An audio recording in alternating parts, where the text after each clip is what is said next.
As always, supporters of the podcast will hear about these things first. If you're a supporter of the show, we have your email address, or at least we have the one you used when you started supporting it. But some of you may have changed your addresses in the meantime, or you gave an address that you don't check very much. Or if you're on Gmail, I'm told that our emails may be landing in your promotions tab. If that's the case, I think you can train Gmail by moving those emails manually into your inbox. Perhaps there's some other way to influence our robot overlords, but I'm told there's nothing we can do on our end to ensure that Gmail behaves itself.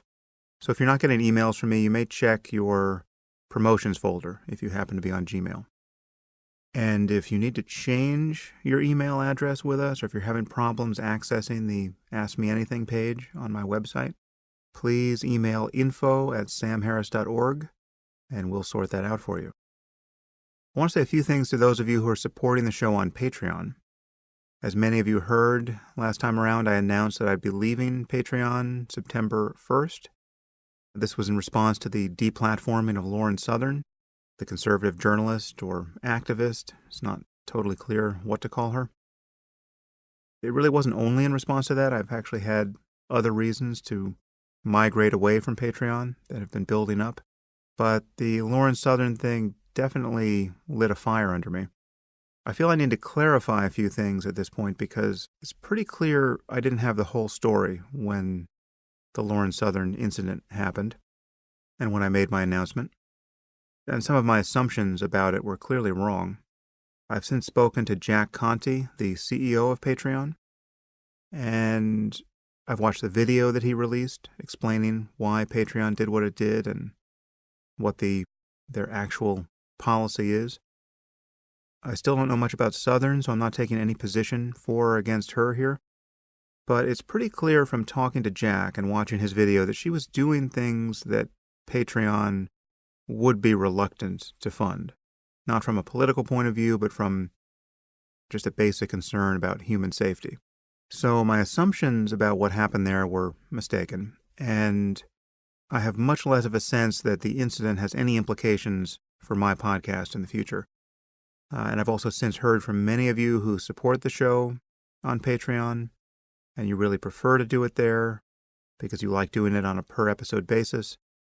In fact, some of you prefer this so much that you have built an app online for people to support the show this way, and you're hoping that I will use this app. So I want to say something about that in particular because this is one of the reasons why I was planning to move away from Patreon. In the beginning, it made total sense for people to support the show that way, in a per-episode way. In fact, that was the whole reason why I got on Patreon in the first place, because we couldn't easily implement that on my website. But I'm becoming increasingly sensitive to incentives these days, both how they operate in the world and how they function in my own life. And I've noticed that the per-episode model has a few things wrong with it. It definitely encourages me to produce as many podcasts as I can, which is good, provided that the quality doesn't suffer. And I don't think I was ever going to produce more than 1 or 2 a week, unless something changed radically about my production process. That feels like the fastest pace that would ever make sense. But the per-episode model very strongly disincentivizes me from ever experimenting with the format here. So, for instance, if I wanted to take a full month to do a podcast that requires much more work, right? Let's say it requires more research or travel or collaboration with others. At the current level of Patreon support, the effect isn't huge, but I'm anticipating how things will look months or even years out. And I want to avoid a situation where my doing something different, even for a couple of weeks, suddenly seems like a huge financial cost. Obviously, that would be a good problem to have because it would mean that the show's getting a lot of per-episode support. But it seems like a conflict of interest that is worth avoiding, and monthly support totally avoids it. So that was one reason why I was moving away from Patreon. But another issue which I hadn't thought about, frankly, is that many of you are also supporting other content there. And that's one of the great things about the platform. If you went there because you wanted to support this show and then you found other podcasts that you like, you can easily support them without ever opening another account. As you know, I think this is important to the future of digital content. And it really didn't occur to me that my leaving Patreon could adversely affect support for other creators there, which is something I wouldn't want to happen. So here's what I'm going to do. I'm going to split the difference here. And again, I have other reasons for wanting to consolidate things on my site. We'll be redesigning it eventually, and it makes a lot of sense to have everything under one roof there. But I'm going to leave my Patreon account as it is. So if you prefer supporting the show there, you can do that. That's totally fine. As I said, I don't want to do anything to undermine Patreon or the other people who are using it. So I'll just leave the account there. And I'll be pointing new subscribers to my own website because that's where I'm hoping things will grow. But needless to say, however you want to support the show, it is greatly appreciated. So thank you for that. And now for today's guest. Today I'm speaking with Gavin de Becker. Gavin is widely regarded as our nation's leading expert on the prediction and management of violence. He's the best-selling author of The Gift of Fear and several other books on violence prevention. His work has earned him 3 presidential appointments, and he's been on the President's Advisory Board at the U.S. Department of Justice. He's also worked with the Governor of California. He's worked with universities, corporations, celebrities too numerous to name. His first book, The Gift of Fear, was a #1 New York Times bestseller and is now published in 19 languages. And Oprah Winfrey dedicated a full hour on her show to commemorating the 10th anniversary of that book. So Gavin has been extremely influential in how we think about violence, really at every level, from domestic violence to workplace violence to stalking incidents with celebrities, acts of terrorism, assassination. There's really no form of violence you can think of that Gavin hasn't weighed in on at some point. He's worked with security at schools. So it's really the full footprint of violence in our society and how it deranges human life. Gavin has made a study of this, and his advice in this area is extremely good. So I've been a student of Gavin's for many years. He's handled security for me at my events, and he's just a great source of expertise on this topic. Gavin was very generous with his time here. I think he was talking to me from as far away as Fiji, but with the miracle of the internet, we got together. And now, without further delay, I bring you Gavin de Becker. I am here with Gavin de Becker. Gavin, thanks for coming on the podcast. Thank you, too. Well, I have really been looking forward to this conversation. I'm a huge admirer of your work. I am a fan. I consider you a friend at this point. You are just exactly the person I want to talk to about this issue. So you have handled security for events that I've been at, both organized by me and for me, for many years. And I will have introduced you properly before this conversation. But your company, Gavin de Becker and Associates, handles security for like half of Hollywood and Silicon Valley at this point. And I see your presence everywhere. And many people who may not know that about you know you from your book, The Gift of Fear, which is, if I'm not mistaken, the best-selling book of all time on the topic of preventing violence. And you've written a couple of follow-up books, a book about specifically protecting kids, titled Protecting the Gift. And even more recently, you have a book about how protective services of the sort you run prevent assassinations, and that's titled Just 2 Seconds. And you've worked all over the place with the State Department and the Department of Justice and corporations and universities.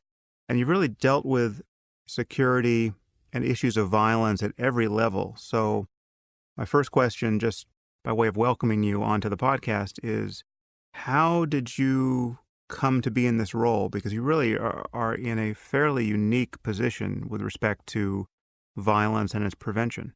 So like everybody, my work and my life's path began in childhood. I witnessed and experienced a lot of violence, and I did what children do, which is I learned to predict human behavior for my own safety and for the safety of others. And it's not unique particularly. There are millions of kids who know that when dad comes home in a certain mood, from work early with a certain attitude toward the other people in the family, and he sits down and he clicks open a bottle of beer and he looks at you a certain way. There are millions of kids who have learned to know that trouble is coming today. And we are in the business of predicting human behavior. So we predict the behavior of our siblings and our parents and our teachers and each other. And what I did is, by accident or by intent or by fate or destiny, I systematized and really studied the ways in which human beings make predictions. And there's no prediction that is more crisp than the prediction that someone makes about their own safety. You could say that of all the remarkable things the mind does, it brings its greatest resources when the host itself is in danger.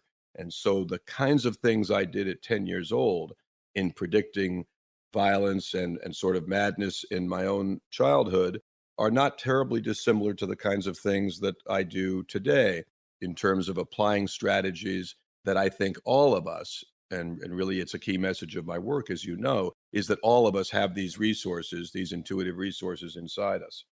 But how is it that you became the go-to guy on this issue? I don't think the history is so entirely unique, because I think of a kid who saw his grandparent die of cancer and then becomes a cancer expert, or somebody whose father died of a heart attack and they become a heart surgeon, or somebody who experienced or witnessed some kind of victimization or criminality and they grow up to become a police officer. My point is that your ghosts can become your teachers, and there are plenty of people who decided, hey, I'm going to be a psychologist because I think there's money in it. And there are other people who decided, I'm going to be a psychologist because I sense and introspectively perceive the challenges that I have myself or that other human beings have. And if I, Gavin, were choosing a brain surgeon, I don't want the one who's there because he thinks he can make a good living as a brain surgeon. I want the one who's there because he's been absolutely fascinated with this topic his whole life. So for me, at 10 years old, I was home from school and I saw on television the assassination of President Kennedy. And my father was not in my life at that time, and Kennedy was a kind of father figure to me, even a similar appearance. And it really knocked me on my ass that somebody young and in the prime of their life and involved in my life as a public figure, of course, could be assassinated, even in the presence of what at the time was the highest level protective coverage in history. And so, I asked myself the question at 10 years old as I looked around and saw people crying and saw people upset. And you could see how this event came into our homes and our school and our community.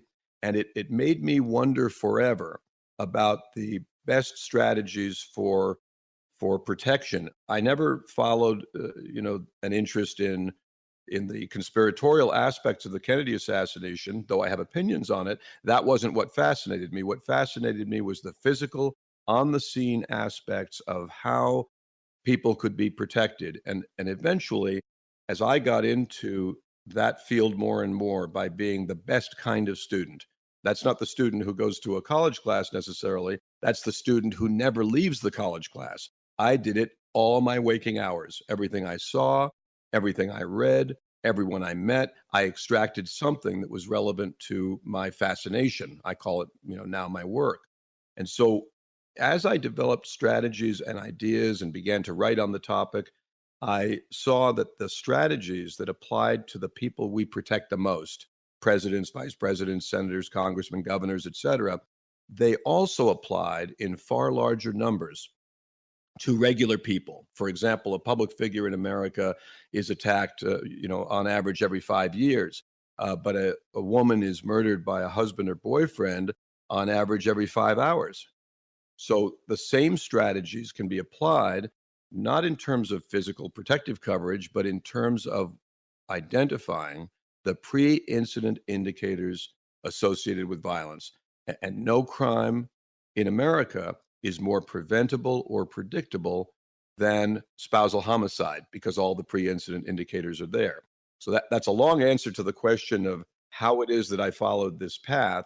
I can give you some, steps along the way that maybe make it seem like less of a magic trick if you want me to. But I think it's like everybody's life. I think you take the next step one after the other, and you. I'm going to use the word destiny for a moment because I do tend to believe just about everything is predetermined. But I think you're going to do what you're going to do with your set of circumstances and your biology and your meal that day and your amount of sleep and your age and your place of origin, birth. I think you're going to do what you're going to do, and I did my part. Well, let's just jump into a discussion of violence because there's so much to talk about there. And I want to have this conversation not merely as an intellectual exploration of the topic. I mean, I think violence is incredibly interesting just as a topic, but I want this conversation to be useful to people in very practical ways. So I want us to give people a deeper understanding of violence and how to avoid it. And when I mentioned that I would be talking to you in a previous podcast, I said that given the numbers of people who are listening, it doesn't seem far-fetched to say that this is the kind of conversation that could save a life or two, or at least prevent some very significant suffering. But before we begin, I think we need to deal with what's essentially a statistical concern that I think many of our listeners will have in their heads, which is that violence is now rare enough in our society that there really is no reason to think much about it. I mean, it's to have a conversation of the sort we're about to have is essentially morbid, or it's a kind of fear-mongering. Why do you think people at this moment in a society like our own, I mean, speaking now of the developed world, even the safest places within it, why do you think people should think about violence?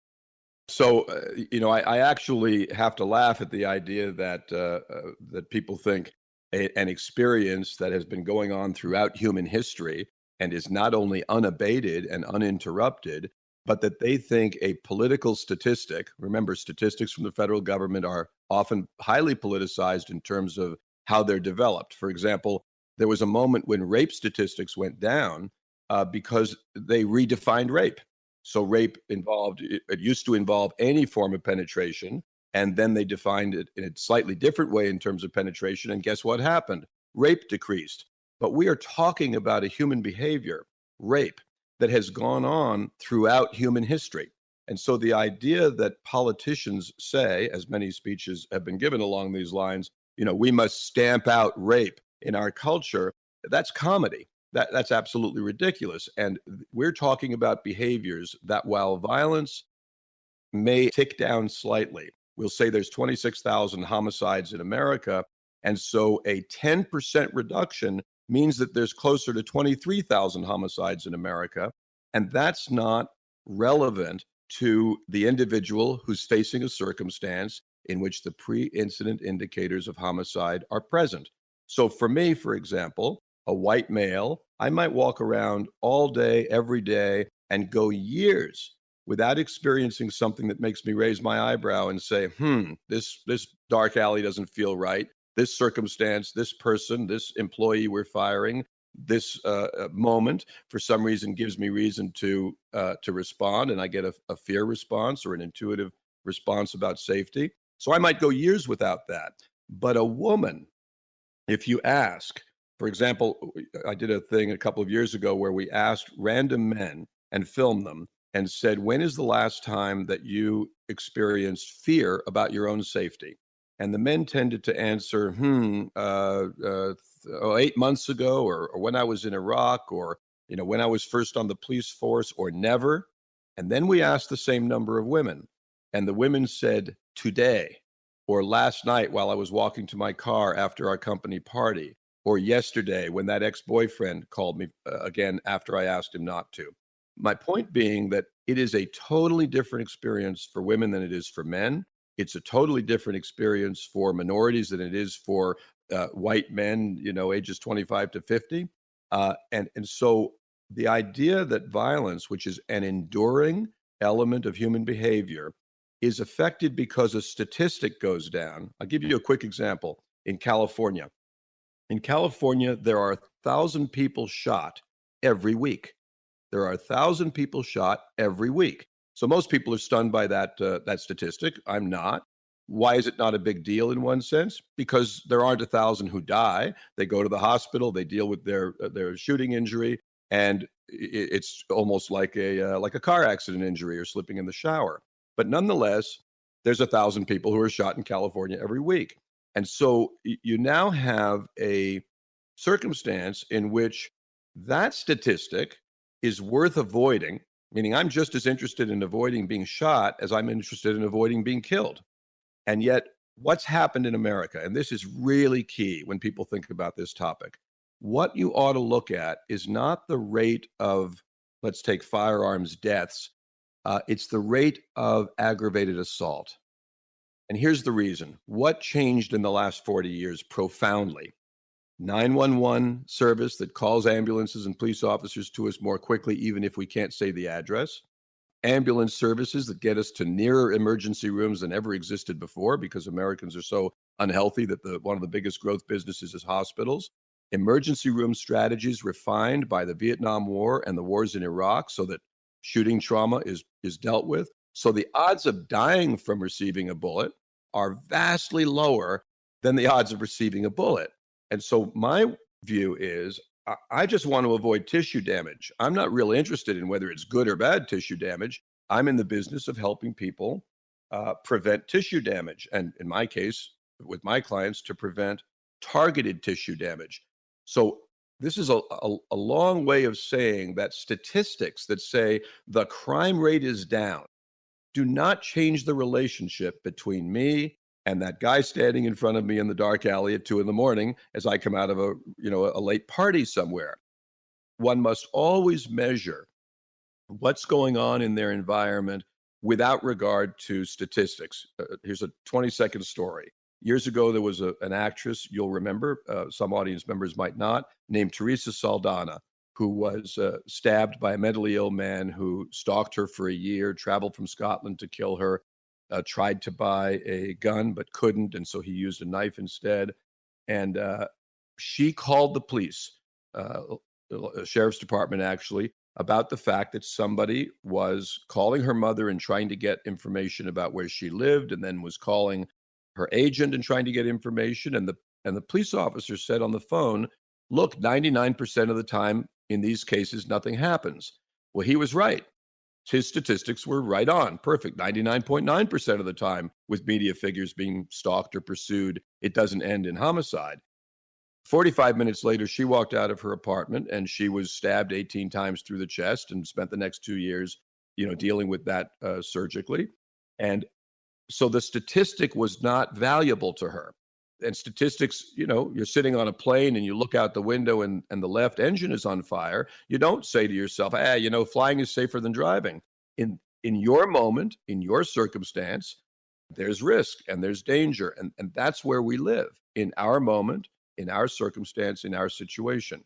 And a quick thing is that on the actress I just talked about, Teresa Saldana, when I interviewed her assailant in prison years later and asked him, would you kill her if she were, he still wanted to kill her. Would you kill her if she were in this room right now? And he said, no, not unless I had a gun.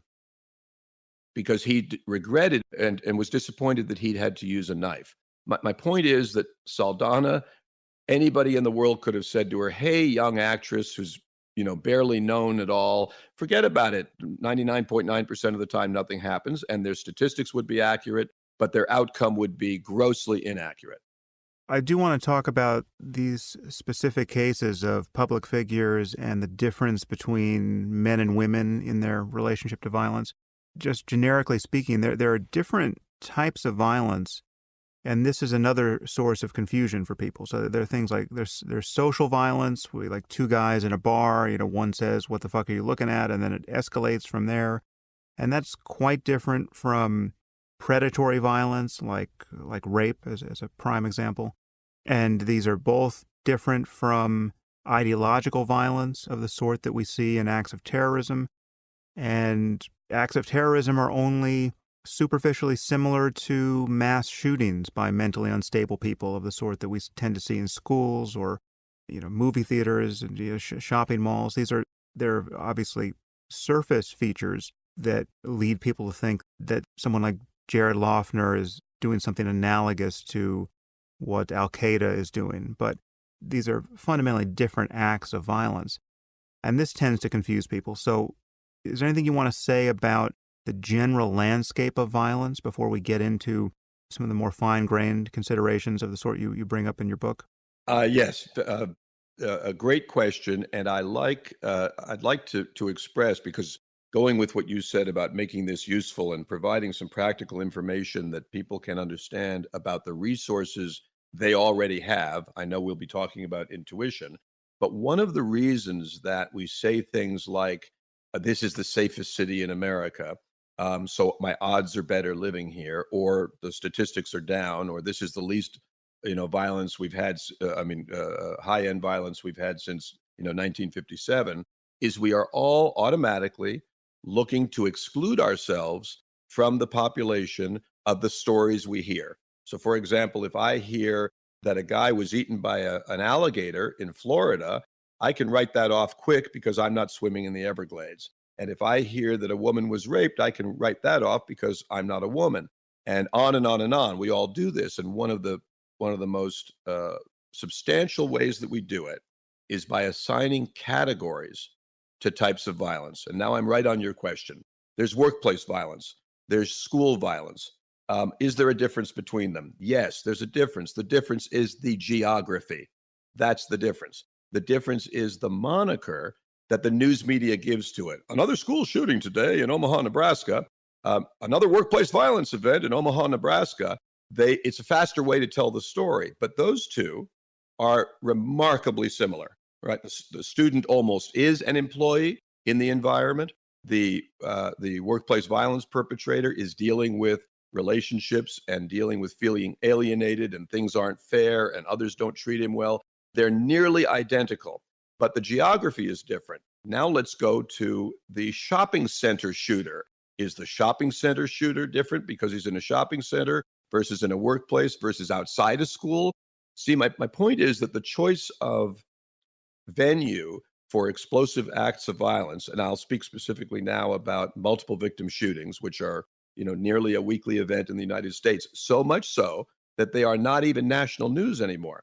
They are local news. So a multiple victim shooting, a guy who shoots 4 people at his workplace, if they don't all die, and if there isn't any video, that won't be on the news nationally. And so a lot of it is driven by the video. And the video I mean, the helicopter shot of the school with all the police and all the firemen around, after a shooting like Newtown or any other school shooting. So speaking of school shootings, is a shooting like Newtown inherently different from a shooting by students like at Columbine? Not inherently. Yes, have different motivations and they have different reasons. But a good way to look at this, and I'm going to go a level deeper when I say this, is that during the year that 9/11 happened, and there were in effect 2,200 homicides at the World Trade Center, so that the homicide rate in New York City just went up by 2,200.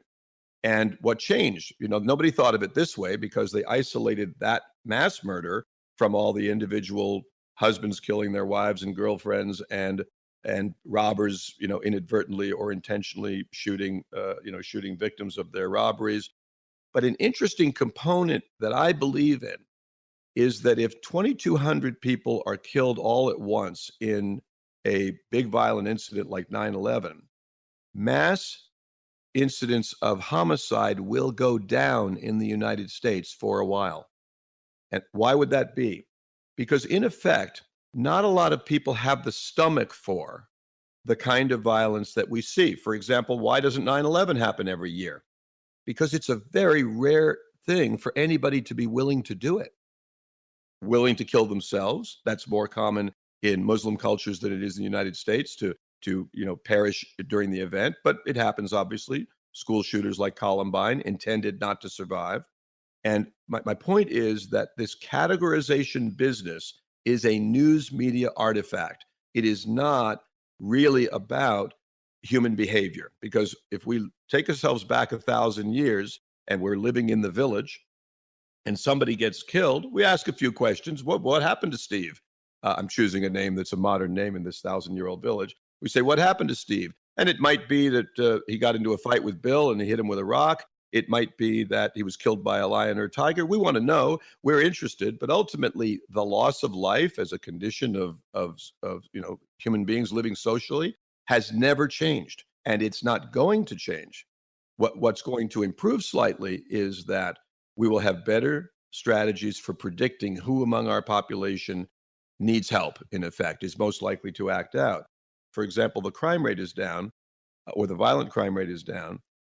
That's true, statistically so. It doesn't change anything for the woman whose husband is holding a gun to her head. Nothing is different. But we have to also recognize that the strategies for doing tissue damage have profoundly improved in the same period. So we're talking about crime against us in our own society, and we're not talking about war, which is another way that people meet their end. And so the instruments of violent death, everything from the style of how handguns operate better and better to what will soon be weaponized component drones, weaponized consumer drones. Those have gotten so much better that we really have to factor that into the equation. Now you say, well, I'm not going to get killed by a drone because, I'm not a public figure at risk of that kind of thing. And that's perfectly true. But is violence all around us anyway? And this isn't to scare people. It's just to say that in a very real sense, you know how the surging water in an ocean doesn't really move, but what's actually happening is energy moves through it.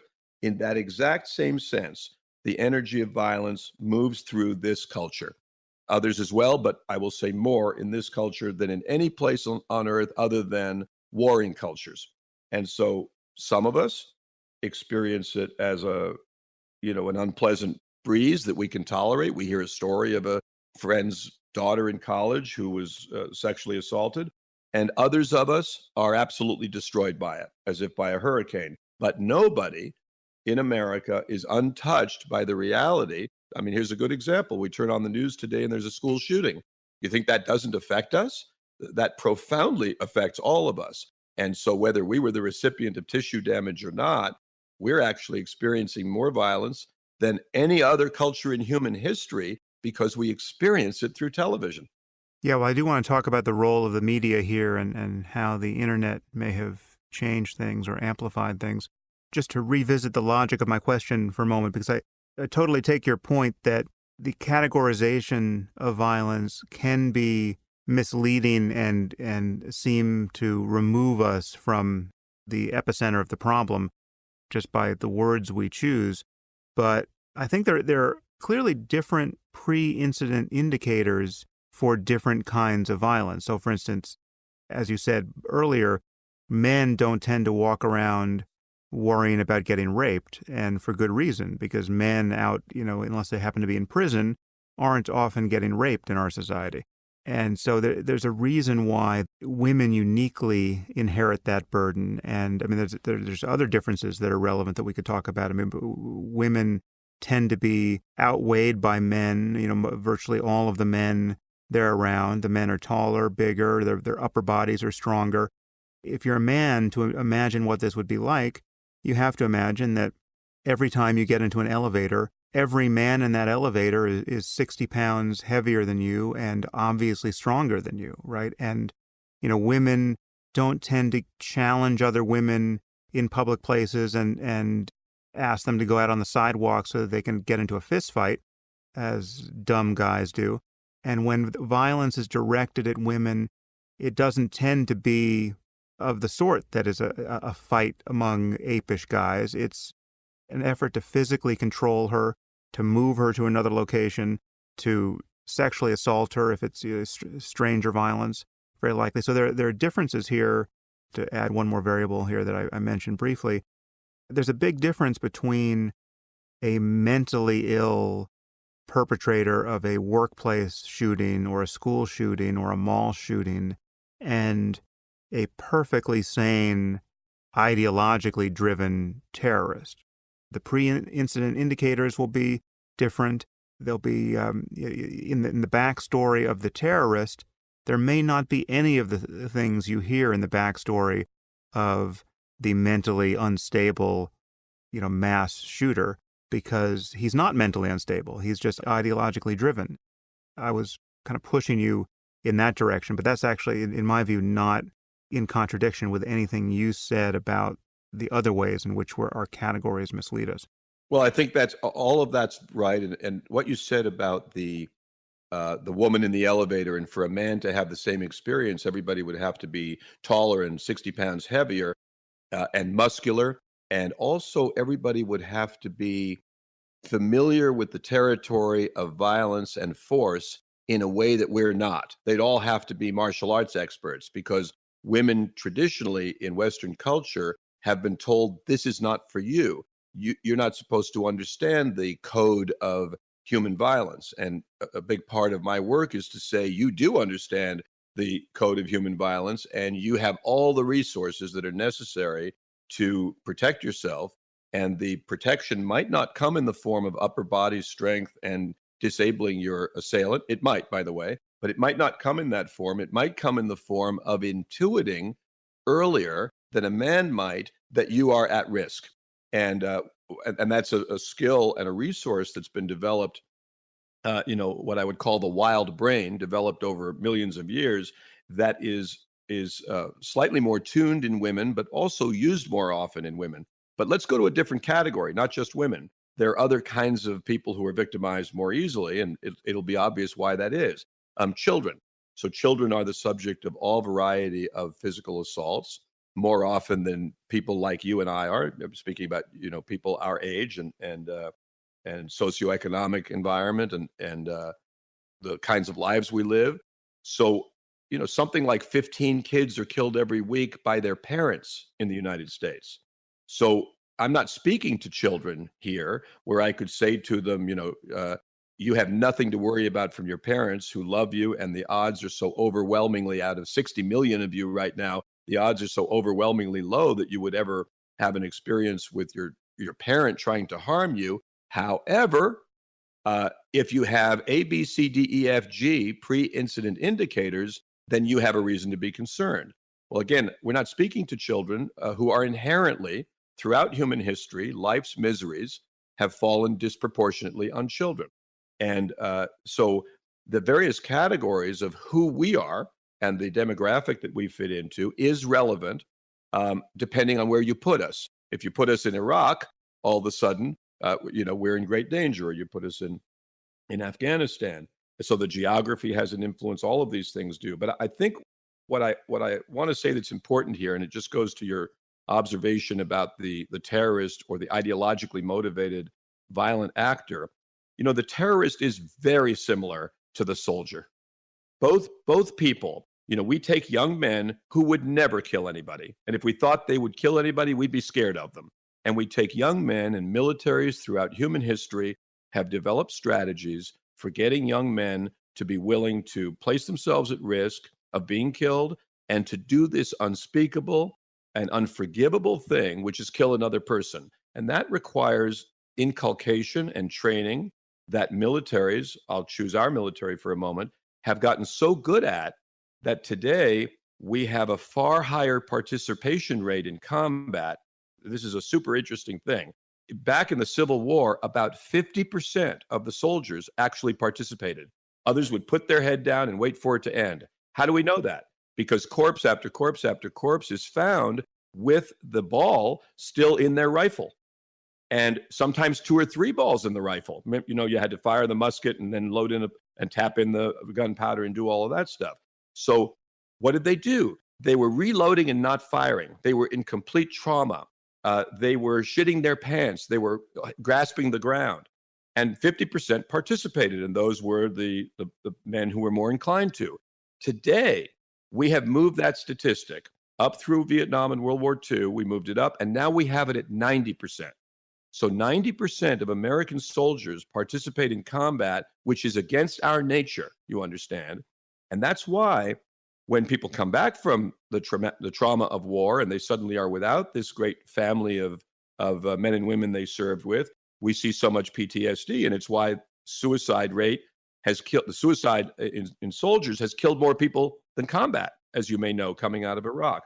I don't want to, that's a tangent we'll avoid for right now. But the broader point is that And this is an important one as we move into, in this discussion, as we move into the good news. We're still on the bad news right now. It's important that people realize that violence, not only part of America, but part of our species. And ultimately, as the most powerful people in history, Americans, we've climbed to the top of the world food chain, you could say. But now facing not a single enemy or predator who poses us any danger of consequence, we've found the only prey left, which is ourselves. And nobody should doubt this. And I give you two good examples. In the last 2 years, more Americans died from gunshot wounds than were killed during the entire Vietnam War. Now let's go to Japan, that's got a population of about half ours. In other words, it's a big country. The number of young men shot to death in a year in Japan is equal to the number killed in New York City in a single busy weekend. So all the stats in the world will not change the fact that America's a particularly violent culture. And, by the time your podcast is aired, thousands more Americans will have suffered a shooting injury, for example, and thousands will have faced a criminal, and hundreds will have been raped by strangers, and thousands will have been raped by boyfriends and spouses. And so that's what you have to believe in order to bring your resources to the table. Because if you actually believe what a politician says, oh, the crime rate is down, didn't we do a good job? Didn't the FBI and this administration do a good job for you in stamping out violence? If you believe that, then you tune down the radio channel that has to be the highest, which is your own intuition. Let's talk about intuition, because we have just said that people are fairly confused about violence and tend to be bad at dealing with some of the information that's out there about it. But this point you make again and again, you've made it here, and it's the very title of your book, The Gift of Fear. There's one thing that we are actually very good at. Evolution has made us experts at detecting danger and detecting shady people, feeling uncomfortable in the presence of people who are liable to do us harm. Talk about intuition here and what it means to trust it, and why so many people are unaware of the validity of trusting it, the reasons given for not trusting it. Talk about the primacy of intuition for a moment. Well, here we get to, I think, the biggest gift we can give to listeners. And this goes for female listeners and male listeners. This goes for decisions you make in your work and decisions you make for your safety. Ultimately, the biggest decision we all make is who to include in our life and who to exclude from our life. That's choosing friends, spouse, neighbors, coworkers, et cetera. We make those choices. Those choices aren't made for us. And so my advice always is to make very slow and careful decisions about whom you include in your life, and very fast decisions about whom you exclude. So if you have that nanny that you're uncomfortable about, she goes quickly. There's no reason to keep her around. I mean, I've had people through my career say, should we put in a nanny cam because we're worried that this nanny is doing something dangerous with our kids? And I say, no, you should get rid of the nanny, because no kid is going to thank you in 20 years. Gee, mom, thank you for having that video of me being hit by a spoon on the head by that crazy nanny you guys hired. And so the concept of listening to intuition is what I want to focus on for a moment, because America, particularly, or Western societies, we look to government and we look to experts and technologies and corporations to solve our problem for us. And I am very glad to tell everybody here that the police are not going to protect you, because they're not going to be there during the moment that you face an intruder or you face a violent situation. And government's not going to protect you. It can't. It tries to pretend it can, but it can't. And the only thing that's going to protect you is your own intuition, which is your own ability to recognize that something is up while it's right in front of you, or while it's in your environment. And I think, as you said, Sam, it's super hard for people to accept the importance of it, because intuition is usually looked on, as with some contempt. It's described as emotional or unreasonable or inexplicable, and husbands make fun of wives for feminine intuition, and they don't take it seriously. But what I can tell you about intuition, I learned from the origins of the word itself. The root of the word, inter, means to guard and to protect. Super interesting that that's what it means. We think we're using intuition to make 1,000 other decisions, but what it's built for, what it's in this system for, is to guard us and to protect us. And what it does is, and I'm really going to quote you for a second here, because you said a moment ago that evolution has really honed this. True. We didn't get the biggest claws. We didn't get the sharpest teeth or the biggest muscles. What we got is the biggest brains. And the idea that we use the expression gut feeling, well, the gut actually has more brain cells than a dog. So the gut is literally where a lot of that thought is going on. That's why, you get that bad feeling in your stomach about this employee, this friend, this thing somebody said to you, this danger. And that's a very meaningful thing. Gut feeling is the perfect word for it. And it's visceral, it's in the tissue. And it isn't just a feeling. No, I mean, it's called the enteric nervous system. Well, you've given it, you're smarter than I am. You gave it a better name. The idea is that this is a process, this process we ridicule, intuition, is a process more extraordinary and ultimately more logical. In the natural order of things, it's more logical than the most fantastic computer calculation, and it's our most complicated cognitive process. And it's also, in some ways, it's the simplest, which I'll explain. But what it does, intuition, is it connects us to the natural world and to our nature, so that when we are free from judgment and we've got only perception, we say that thing, in recounting what happened to us, somehow I knew. So if people will do these two things, one is to pay attention to intuition. In my opinion, it's always right in two important ways. One is it's always based on something. And two, it always has your best interest at heart. And so, give you a fast example. You're in an airport and you get that feeling, I shouldn't get on this plane. And millions of people have had this feeling. This plane's going to crash, something, they get anxiety about it, and I shouldn't get on this plane. So what I ask people to do is look introspectively for a moment at where that feeling's coming from. And if it is coming from a news story you saw, 2 weeks ago on television of an ugly plane crash in Peru, that is not based on your environment or your circumstance. It's based on your memory or your anxiety, and that's not actual fear. If, however, the feeling is based on seeing the pilot stumble out of the bar at the airport and make his way slowly down the jet walk, now you've got something that's in your environment. And the question to ask always, this is how you tell the difference between true fear, like I'm afraid of getting on this plane, and unwarranted fear, worry, anxiety, etc. This is how.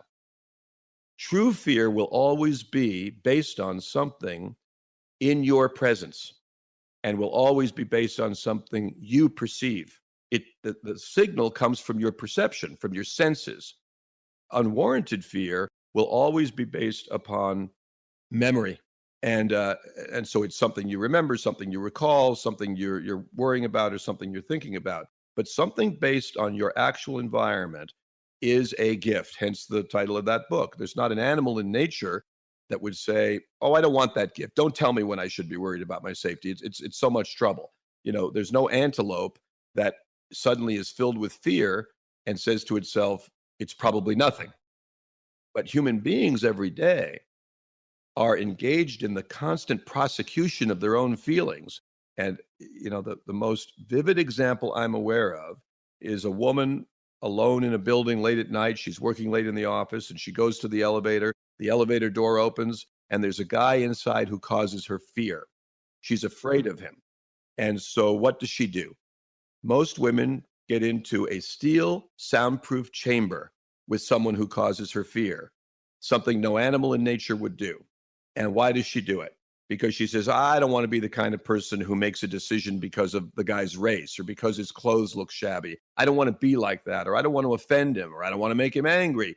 She talks herself out of what I call prosecutes her own jury's conclusion. And she talks herself out of it and gets into the elevator. And as I say, these are things that no animal in nature would ever even remotely contemplate And human beings do it every day, participating in their own victimization. The elevator example brings up some other issues here that are hugely important, and this is the other side of the balance of that causes people to not value intuition or to prosecute their feelings, as you say. And it's that these moments of negative intuition can be in contradiction to a variety of social norms that well-intentioned people want to adopt. And so, yeah, you just named one. You don't want to be racist, right? So if you're a white woman and the elevator door is open and the man on the elevator who makes you uncomfortable is black, well, you may just get on that elevator perversely to prove to yourself and to him that you're not racist, right? You override your intuition. And in fact, I know someone who was in a circumstance like this, and it didn't end well. And we can make it even more provocative than that. There are certain circumstances where the race of the person is obviously relevant information. It is in and of itself a pre-incident indicator or a statistically relevant fact, regardless of any other messages that are coming. There are places where it's more surprising or less surprising to see a person of a certain race. And people feel very bad. We've all been trained to ignore those facts, which again, we can, in many cases, just instantly and intuitively surmise. So what are good people to do with that? Well, I mean, the best gift any of us can give to not only ourselves, but our society is that we take care of the person whom nature has made us responsible for primarily, and that's ourselves. And so, what I like to do, and in my own life, believe me, I'm no different from anybody else. I make mistakes all the time where afterwards I say, damn it, I knew better. I shouldn't have talked to that person. I shouldn't have said that thing. I shouldn't have gone to that place.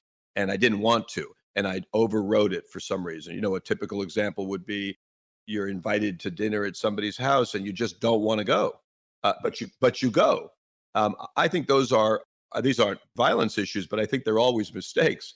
And there was in the Friends television series years ago, Phoebe, the character played by Lisa Kudrow, taught me something really important once. Somebody invites her to dinner and she says to them on the phone, "Oh, it's Tuesday night. Oh, I can't because I don't want to." That's pretty fucking strong. If we would all live that way and say, I'm going to listen to myself. I'm going to listen to the voice that's a little bit more important than the voice of political correctness, which is a bullshit scam that is, going on in every culture to one degree or another, and very, very hot right now in the United States.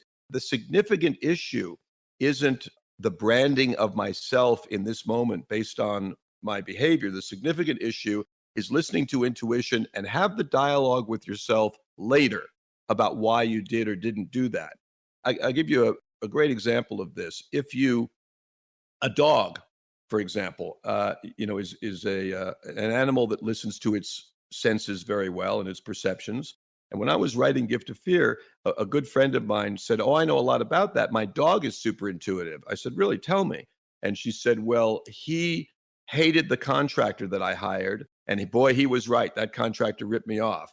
And so I said to her, "Listen, the dog is not an expert on contractors or people. The dog was reacting to you when the contractor came over, right? That you were the one who knew all about contractors and this guy. The dog didn't know that his car was too expensive for the level of bidding that he was doing, or that his proposal was a little bit sleazy. The dog knew you, and the dog doesn't have better intuition. Here's what the dog has: it is not bothered by the way it used to be, the way it could be, the way it should be, the way it ought to be. The dog doesn't ask any of that question. The dog looks and says the way it is, reality in this moment. And for that reason, animals don't even go into this mental exercise of, I don't want to be this kind of person. I don't want to be the kind of person who's suspicious, for example. I want to interject a quick thing here about words, is that the root of the word suspicion was also a big teacher for me. That root, suspicere, only means to watch. It doesn't mean to hurt somebody. Like, should I feel bad because I'm suspicious of my neighbor? when my kids are, playing over at their house and I'm wondering about whether he's an alcoholic or whether he's violent or whether he's, a child molester. So I say, oh, I don't want to be suspicious of everybody like that. Well, suspicion only means to watch. It is curiosity with the added imperative to watch. And so if you're suspicious of that guy you're getting into the elevator with, you watch and you change your demeanor. But listen, changing your environment by getting into a steel box with somebody, that's a pretty radical decision when nature has just told you you ought not. I mean, you're going to argue with that because you don't want to be that kind of person. Well, which kind of person do you want to be? The kind that's victimized? So I hit this kind of strong, Sam, I know, because in this part of our discussion is the gold, which is don't worry about why. Worry only about is. Is this feeling in this moment something that I am, as a general lifestyle choice, am going to push down and ignore? Or is this feeling in this moment something that I am going to listen to as a general lifestyle choice? Well, I think we should add one more principle here, which you do talk about throughout your work. It really is the foundation of almost everything you recommend. And it's something that people who prepare for violence, who train to defend themselves and others, whether they're martial artists or they get into firearms training, you meet a lot of these people, you can see that they not only don't spend time focusing on this principle, but their training tends to, in many cases, teach them to ignore it. And the principle is just avoidance. The primary goal here, the first move to keep yourself and those you love safe, is to not be where violence can happen to you. Insofar as your training to protect yourself leads you to be the kind of person who's more likely to put him or herself in the path of violence, then that's obviously counterproductive. This principle of avoidance, when you marry that to what you just said about intuition, the validity of intuition, that's so much of the story about what it takes to not be a victim of violence and why you cannot afford to be politically correct at all about this. Be politically correct after the fact, as you said, right? You feel guilty after the fact. But if you're not going to be motivated by a split-second sense that the person who's just come into your presence doesn't mean well or represents a physical risk to you, if you are going to forsake that signal based on some, larger social concerns that have been drummed into you, you will be the sort of person who never acts to avoid proximity to violence at the first opportunity. Well, I love the way you said it, and I agree with all of it. And I think here I can sell this idea a little bit by offering a value add that has nothing to do with violence, because, as you said at the beginning, most people assume that it's so rare in our culture or in their lives that they don't. You would think it's morbid to think about it, and or they would, not you. And so the sell is that the same resource I'm talking about, intuition, is how you get rich. It's how you choose a great spouse. It's how you fulfill your purpose here on earth. It's what Steve Jobs had. It's what and listened to. It's what Jeff Bezos listens to. If you had all these guys in a room, and by these guys I mean people who've changed our lives and who've contributed a great deal, they would all tell you that their decisions were not made on the basis of spreadsheets and logic and slideshows and calculators and all of that. Their ultimate decision to do something that nobody had ever done before. So logic would tell you don't do it, right? If Jeff Bezos came to me and said, I want you to invest in my company, I'm going to sell books on the internet. He'd have to say to me, the odds are 99% you're going to lose all this money. And the only reason to do it is if you feel intuitively to do it. If Steve Jobs were to go somewhere, there's a story of Steve Jobs saying to a friend of his whom he invited to be in the beginning of Apple, that guy was going instead to work for Coca-Cola Company, which he did. And Steve said to him, do you want to change the world or do you want to put sugar in water? And that guy made his choice. But Jobs did something with his life quite different. So if you listen to your intuition, you're in the great company of people who make a lot of their decisions respecting their intuition. And basically, this means learn how you communicate with yourself. For some people, it's a gut feeling or a hesitation or what have you. And for other people, it's the highest order messenger that intuition ever sends, which is fear. Let me real quick talk about the messengers of intuition. There's curiosity. Curiosity simply says, I got another question here. So you learn a little more. There's hesitation. There's suspicion, which is a pretty important one. There's dark humor, right? You say to me, hey, I'll see you next week. Unless somebody's killed me by then, well, I'm going to sit down and keep talking to that person. Like what? Because that's not a funny joke. There's no pure humor in that, but it's a way of expressing a concern. So I want to know, where'd that come from? Oh, well, we got this employee and he's a former Vietnam vet who carries guns a lot. And he's been talking about shooting his mouth off about how much he hates everybody. So let's talk about that because it'll either be resolved that it's not likely to produce violence or that it is. And then of all the messengers of intuition, I talked about curiosity, suspicion, hesitation. The one that must never be ignored is fear. I mean, fear it may be whispered or it may be screaming in your ear, but fear basically says, shut up, listen to me, and I will get you out of here. And if you listen, but if you don't listen, then you remain in an environment, and this goes to your question about simply not being there. You remain in an environment that is, you've already been told, contains the ingredients of violence. And I want to talk about, because you said, social conditioning and political correctness and what have you. What is the opposite of intuition? The opposite of intuition is denial. Because if intuition is knowing something, but not knowing why you know it, then denial is choosing not to know something and having all the details, right? My boyfriend has hit me before. He just lost his job. His drinking has increased. He's just bought a third handgun. He beat up his last girlfriend. I know all that, and I'm going to act like I don't.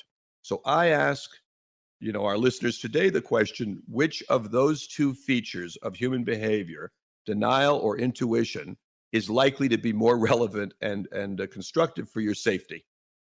And also for that other thing I'm selling, which is all the quality in your life, because the quality of your life is completely determined by one thing. And that is, let me make it clear, after you have food, after you have shelter, after you have your immediate physical needs met, the quality of your life is determined by the choices you make in terms of relationships, employees, employers, family members, spouse, all these choices that we make. That's including the choice, by the way, of who to get into the elevator with, because that's a relationship. Obviously, when violence occurs, there's very often a story to be told about the signs that were ignored. But more often than not, you're seeing these signs in other people and often taking steps to avoid further contact with them, and then, nothing bad happens. But the signs can be fairly subtle, and I think if you're not someone who has your head in this kind of thinking, it can seem kind of paranoid to be viewing the world this way. I don't know if this is the greatest example, but this is something that just occurred to me. I remember I had a problem with the cable at our house and scheduled an appointment for the cable guy to come over and fix things. And, I don't have a standard relationship with the cable guy. This is the kind of thing that happens like once every 5 years or so. Somebody shows up and it was one of these moments where he comes through the front door, and I immediately had an intuition that there's something off about this guy. And here were the following moments that became salient to me. He comes through the door and he looks at me, but then immediately looks around the house. He's kind of surveying the house, right? So he's looking around at an inappropriately early moment, looking at objects. I mean, basically just trying to see, in my interpretation, what else is in the house or who else is in the house. So it's just this very subtle, like, failure of ordinary social behavior, looking past the person you're meeting in his house at an earlier moment than you otherwise would. And then when he introduces himself, he says, "Hey, hi, I'm John."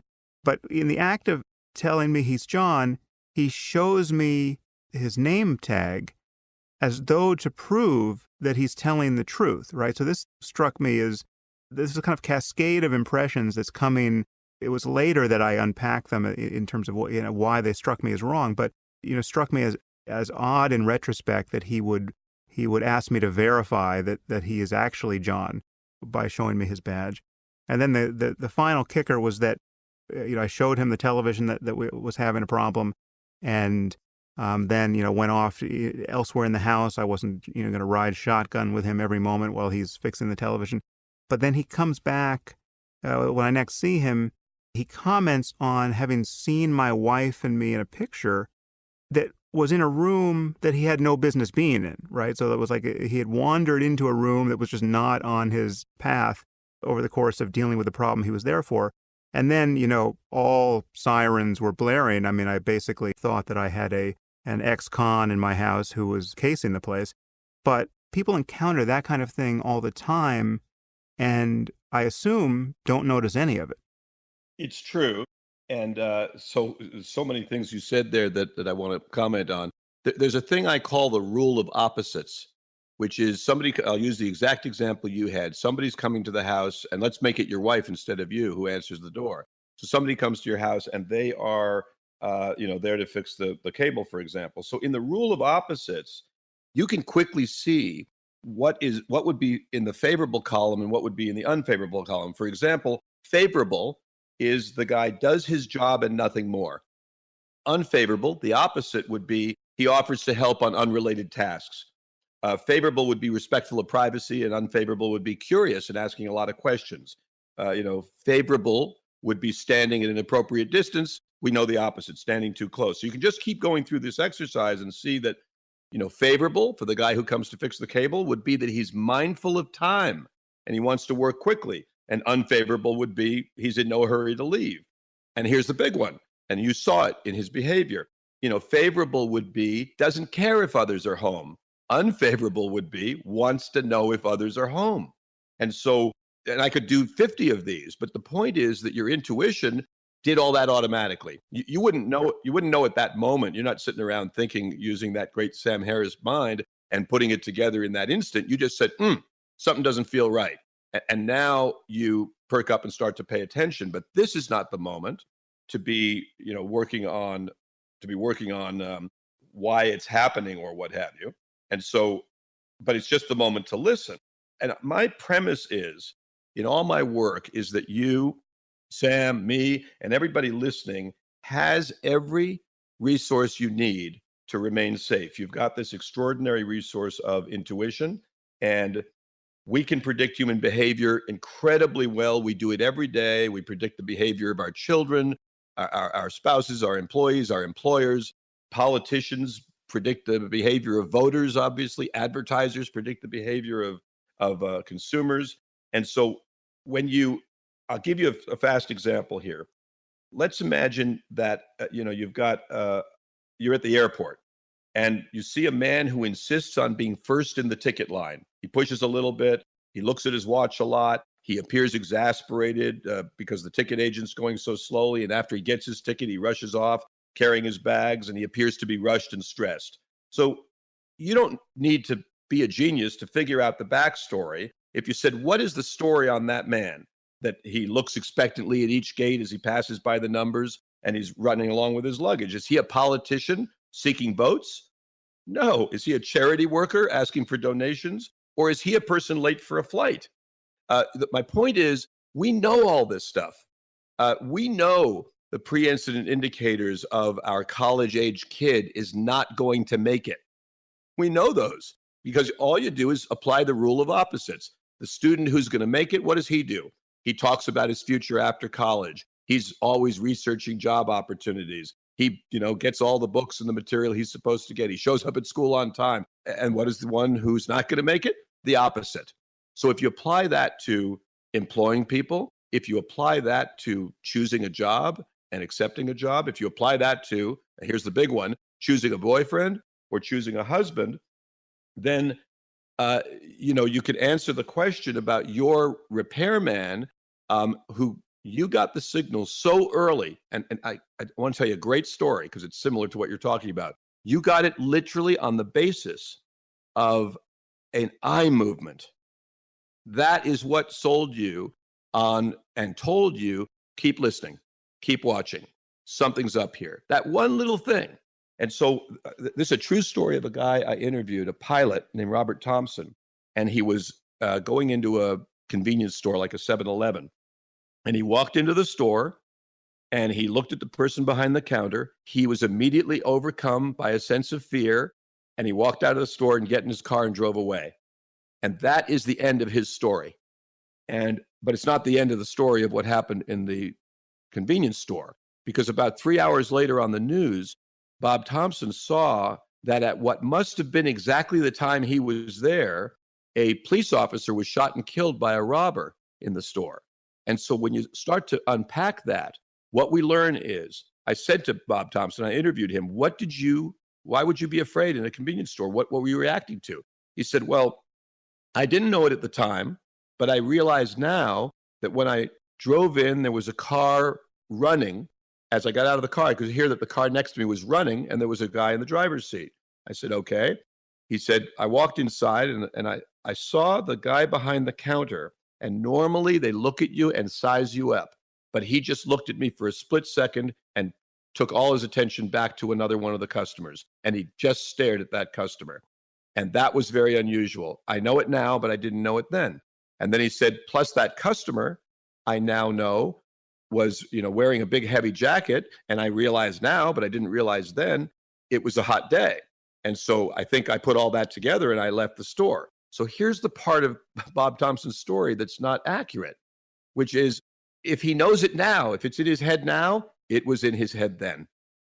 And so here's a guy who, without debate, without prosecution, without hesitation, felt absolute fear, didn't even question it, and didn't go to political correctness, and didn't go to the more common thing we go to, which is, hey, I want to finish my plans, right? I want to get the Coca-Cola I'm here to get.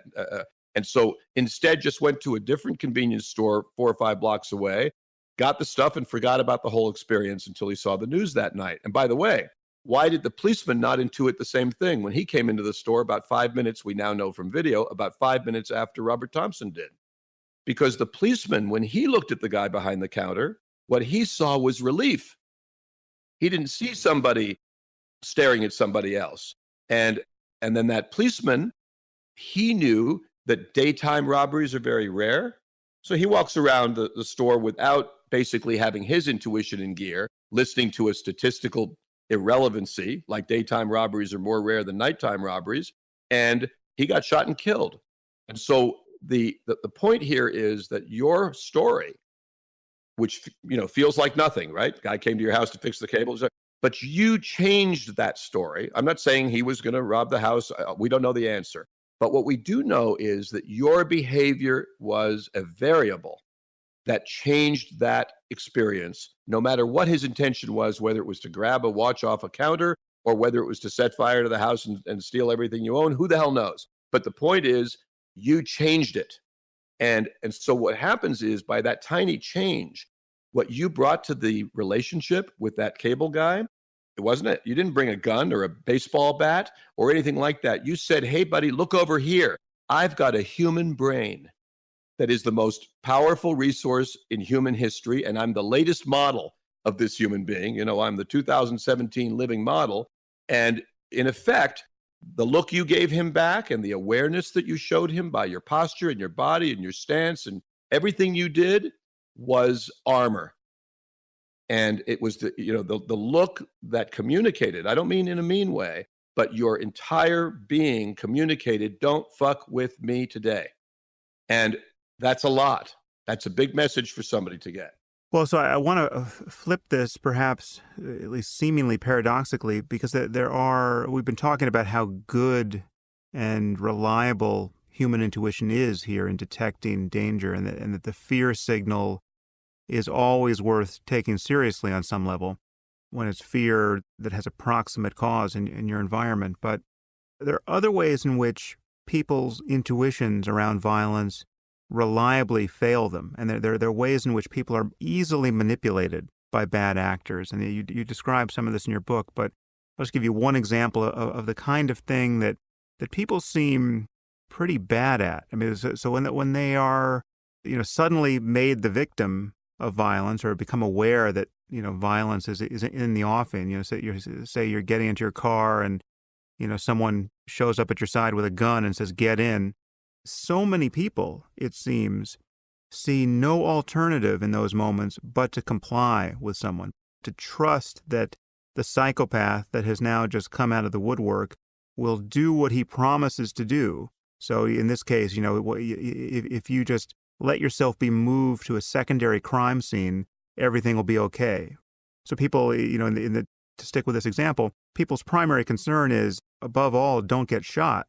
So to run away or to slam your car into a tree or whatever it is that would prevent you from being moved to a secondary crime scene. So that's a behavior they can't access because they're so afraid of getting shot, they're so afraid of getting killed that they want to trust that this person who is now has complete power over them is going to be the good guy he says he'll be if only they comply. So I want to talk a little bit about the way in which people are reliably manipulated by, psychopaths in this case, or people who are somewhere on that continuum. Just to ping your memory here, in your book, you talk about things like unsolicited promises and forced teaming and too much information and the fact that this person picked you. And so I just want to push you in the direction of those kinds of considerations in your answer, because in talking to people about this and just in knowing what it was like to be me before I became a student of human violence, much of what happens after that first moment of fear can be fairly counterintuitive. Yes, it's very true. And there are strategies of human predation that are, very easy to see once you know those particular pieces of the puzzle. And you mentioned, for example, the unsolicited promise. I'll just jump right into that one. If somebody says, as one of the people that I interviewed in the book, who was raped but ultimately not killed by a man who had killed another one of his victims, and she used some rather extraordinary strategies for dealing with her safety, and she listened to her intuition.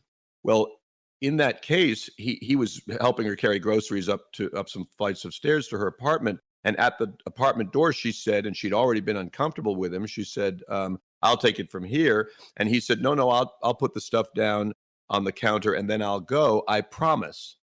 And that's called an unsolicited promise. And what an unsolicited promise is it's a way of saying to you, if you listen to it this way, "I can see you doubt me. And so I'm going to make a promise." A promise, of course, is not a commitment or a guarantee or anything like that. A promise is an instrument of communication designed to diminish your uncertainty.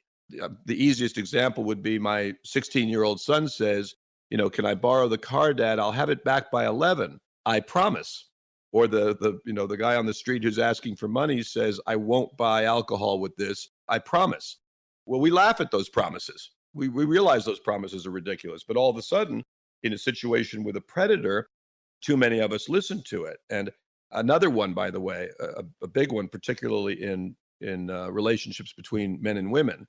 And notice I use the word relationship because with a stranger, you have a relationship. If he's in your environment, you have a relationship. If somebody's offering to, help you with your groceries in your underground parking lot, you have a relationship. And like every other relationship, you've got to decide if you want it or not. And so, another one of the signals or predatory strategies is charm or niceness. I view it as an overrated ability. And note that I call charm an ability. It's not an inherent feature of somebody's personality. Charm is a directed instrument. It's like rapport building. To charm somebody is to compel or to control them by some kind of allure or attraction. And I encourage people to think of charm as a verb, not a trait. So when somebody says to me, "Oh, I met this really charming guy," and I say, "Well, when did you see that he was trying to charm you?" Right. So it's a verb. And so among all the signals, this one, charm and niceness, is the one that tends to destabilize or distract victims the most often. You know, he's such a nice guy. He looked like such a nice guy. He acted like such a nice guy. Well, how would somebody act who wants you to get in their car other than to act nicely? And so we have to learn and teach our children as well that niceness, which is a choice, does not equal goodness. Niceness is a strategy, and people seek to control others always by being nice at the beginning. The husband who ultimately beats up his wife and kills his wife, do you think he was not nice on their first date? It's a rapport building instrument, basically, of communication and of behavior. And there's a super dark humor. I love dark humor, by the way. Poem, a rhyme by Edward Gorey, the kind of master of dark humor. And he says, the proctor buys the pupil ices and hopes the boy will not resist. When he attempts to practice vices few people even know exist. So the proctor buys the pupil ices, right? He buys him some ice cream. It's the most obvious thing in the world, but his intention is not for the nutrition of his companion. His intention is to persuade in this case, the child, that he's a nice person. And so personality, this is going to go a little deeper, but personality itself is a vehicle for self-advancement, right? Personality is a technology. You know, some people are warm and, convivial, and some people are a little bit more standoffish. And there's all a variety of ways in which people behave. But what I encourage women to do, I'm talking here about women because they get victimized more often by these strategies, is to, explicitly rebuff unwanted approaches.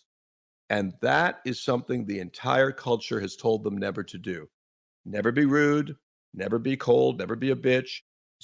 And so, what I have really seen in my career, hard to believe for a lot of people, but important to believe, is that, I've studied so many incidents of victimization and all of the behaviors that led up to them on the part of the victim and on the part of the predator. And the key here is that first and foremost, a woman feel free to rebuff and resist and be a bitch, in effect, because I have never seen that lead to violence. Ever have I seen that a stranger's choice to tell somebody, I don't want your help, leave me alone, is the reason that they were victimized. But I've seen thousands of cases where the reason they were victimized is that they allowed someone to stay in their environment. I want to pick up on some of these specific points. You're different than some other people I've studied here in that there are very few areas where you think that it's helpful to have a hard and fast rule in your head, that does not admit of any exceptions. I basically agree with that. The one bright line for me that, maybe there are exceptions, but they seem so remote, and the bias in a state of real fear to hope that you're one of those exceptions seems so strong that I'm tempted to recommend it as a rule without exception. And it is around this issue of being moved to a secondary crime scene. Is it the moment someone is trying to exert control over you in that way and to take you elsewhere, which is almost by definition a place where you're less likely to find help. That's the moment where, and many people recommend this, and I'm not sure you do, that should trigger 100% resistance. And you should just assume it's never going to get easier to resist than at that moment. Do you agree with that, or do you know important exceptions to that rule? No, I agree with it completely. And by the way, even if I could identify some exceptions, and I've had enough, study of enough cases that I can always find exceptions. But even if I did, statistically and in my gut, that is one I believe in entirely. I want to, as I endorse that, Sam, I want to tell you why I resist rules in general, because magazine articles love the 10 ways to get a better apartment, the 5 ways to avoid violence, the 10 ways to be sure you never get so and so, and you memorize these things, and imagine that by rote somehow they will apply to your situation, and they won't. They won't, reliably so. And so what I say to people is, I'm not going to be there with you. So I'm not going to pretend to say, cross the street when there's a bad guy on your side of the street. Why not? Why would I not believe in that rule? Because maybe there's 10 bad guys on the other side of the street. Or maybe you're about to come to the police department and you're going to cross the street to go over to where the homeless shelter is. The point being here that none of those rules can work, and the comedy of that particular one, and people say it all the time, men say to their girlfriends, you should have crossed the street. Do they think the crossing the street requires a passport? You're suddenly in a different country? It's just crossing the street. Your able-bodied predator will gladly go with you. And so that's what I don't like about rules, is that they make people believe that the rule on its own will protect them. And I have three exceptions to this, and the one you just mentioned is one of them. One of them is that the golden rule of parenting for many years when it comes to safety was never talk to strangers. Teach your kids never to talk to strangers. And I strongly oppose that rule, because if your kids are ever lost in public, what is the one resource they're going to need? The ability to talk to strangers. And so stranger is not the issue. Strangeness is the issue. And so I very much believe in teaching kids to engage with people and then talking with them. I've got 10 kids, by the way, so I've been through this a lot. Talking to them, your kids afterwards, and saying, what did you feel about that person? Like, you ask what time it is. You ask where the nearest ice cream store is. What did you feel about that person? I didn't like him, Papa. Why not? I don't know. He didn't seem like a nice guy. Great. Awesome. Fantastic. You're teaching them about listening to their own internal voice. So I don't believe in never talk to strangers, and I do believe in teaching kids to talk to strangers. And then the other one I absolutely oppose, that's equally as common, is go to a policeman. Hey, if you're ever in trouble, Bobby, go to a policeman. The problem with telling a 4-year-old to go to a policeman is, they're 24 inches off the ground and they go to a security guard instead, or they can't figure it out. And you don't want to go to a security guard. I can promise you that. Too many rapes and too many homicides come from that employment pool. And so what you really want to teach kids, this is the second rule, I would say, for everything, and it applies to adults as well, is when you need help, go to a woman. Select a woman. A woman is not going to accidentally, by the worst twist of fate, be your predator. And a woman is going to help a child to reconnect with their parents. And a woman is not going to be, as I say, by the worst luck of the draw, your child molester. And so go to a woman is better than go to a stranger. Drop the nonsense about never talk to strangers. And now I'm coming to the one you've mentioned, which is really the big one. And that is never allow yourself to be taken to a secondary location. But I can enhance that one a bit by saying that whatever the person orders you to do the opposite. And I teach my kids this. Somebody yells, don't scream, scream. Somebody says, don't move, move. Why? Because he is telling you, I'm saying he instead of she, forgive the political incorrectness, but men are more violent than women in every culture, in all times in history. So because he is telling you that screaming will help you and it will disadvantage me. He is telling you that moving will help you and it will disadvantage me. So fuck listening to him like people do in a movie. Somebody aims a gun at you. Hey, get in the car. Fuck you, get in the car. I'm not getting in the car. I'm going to take my chances on running, which, by the way, a lot of people are afraid to do because they think that armed person will do what? Shoot them. Yes. That's right. Now, what they don't know, and you do know as somebody more skilled and more familiar with firearms, is that shooting somebody who's zigzagging away from you when you didn't expect it to happen is actually a very unlikely thing to succeed at, and it doesn't advance the intention of the predator. Because if he just wanted to shoot you, he'd have shot you already. He had you in a better position when you were listening to him at the beginning. His purpose is not to shoot you. His purpose is to, what he told you his purpose, get in the car. So you don't get in the car and you basically act, and your fear will tell you what to do, by the way, if you listen. Sometimes the best strategy for dealing with a predator, we can look at nature. Sometimes it's freeze. Sometimes it's run. Whatever your predator tells you to do, you want to do the opposite. And is it worth trying to run away from somebody? Sometimes. I say I won't be there with you. So sometimes the right thing to do, if you're, for example, being told at gunpoint and you can see you're about to be raped, sometimes the right thing to do is comply and wait for the right opportunity to resist. Sometimes the right thing to do is resist right now. Sometimes the right thing to do is a mixture of compliance and resistance.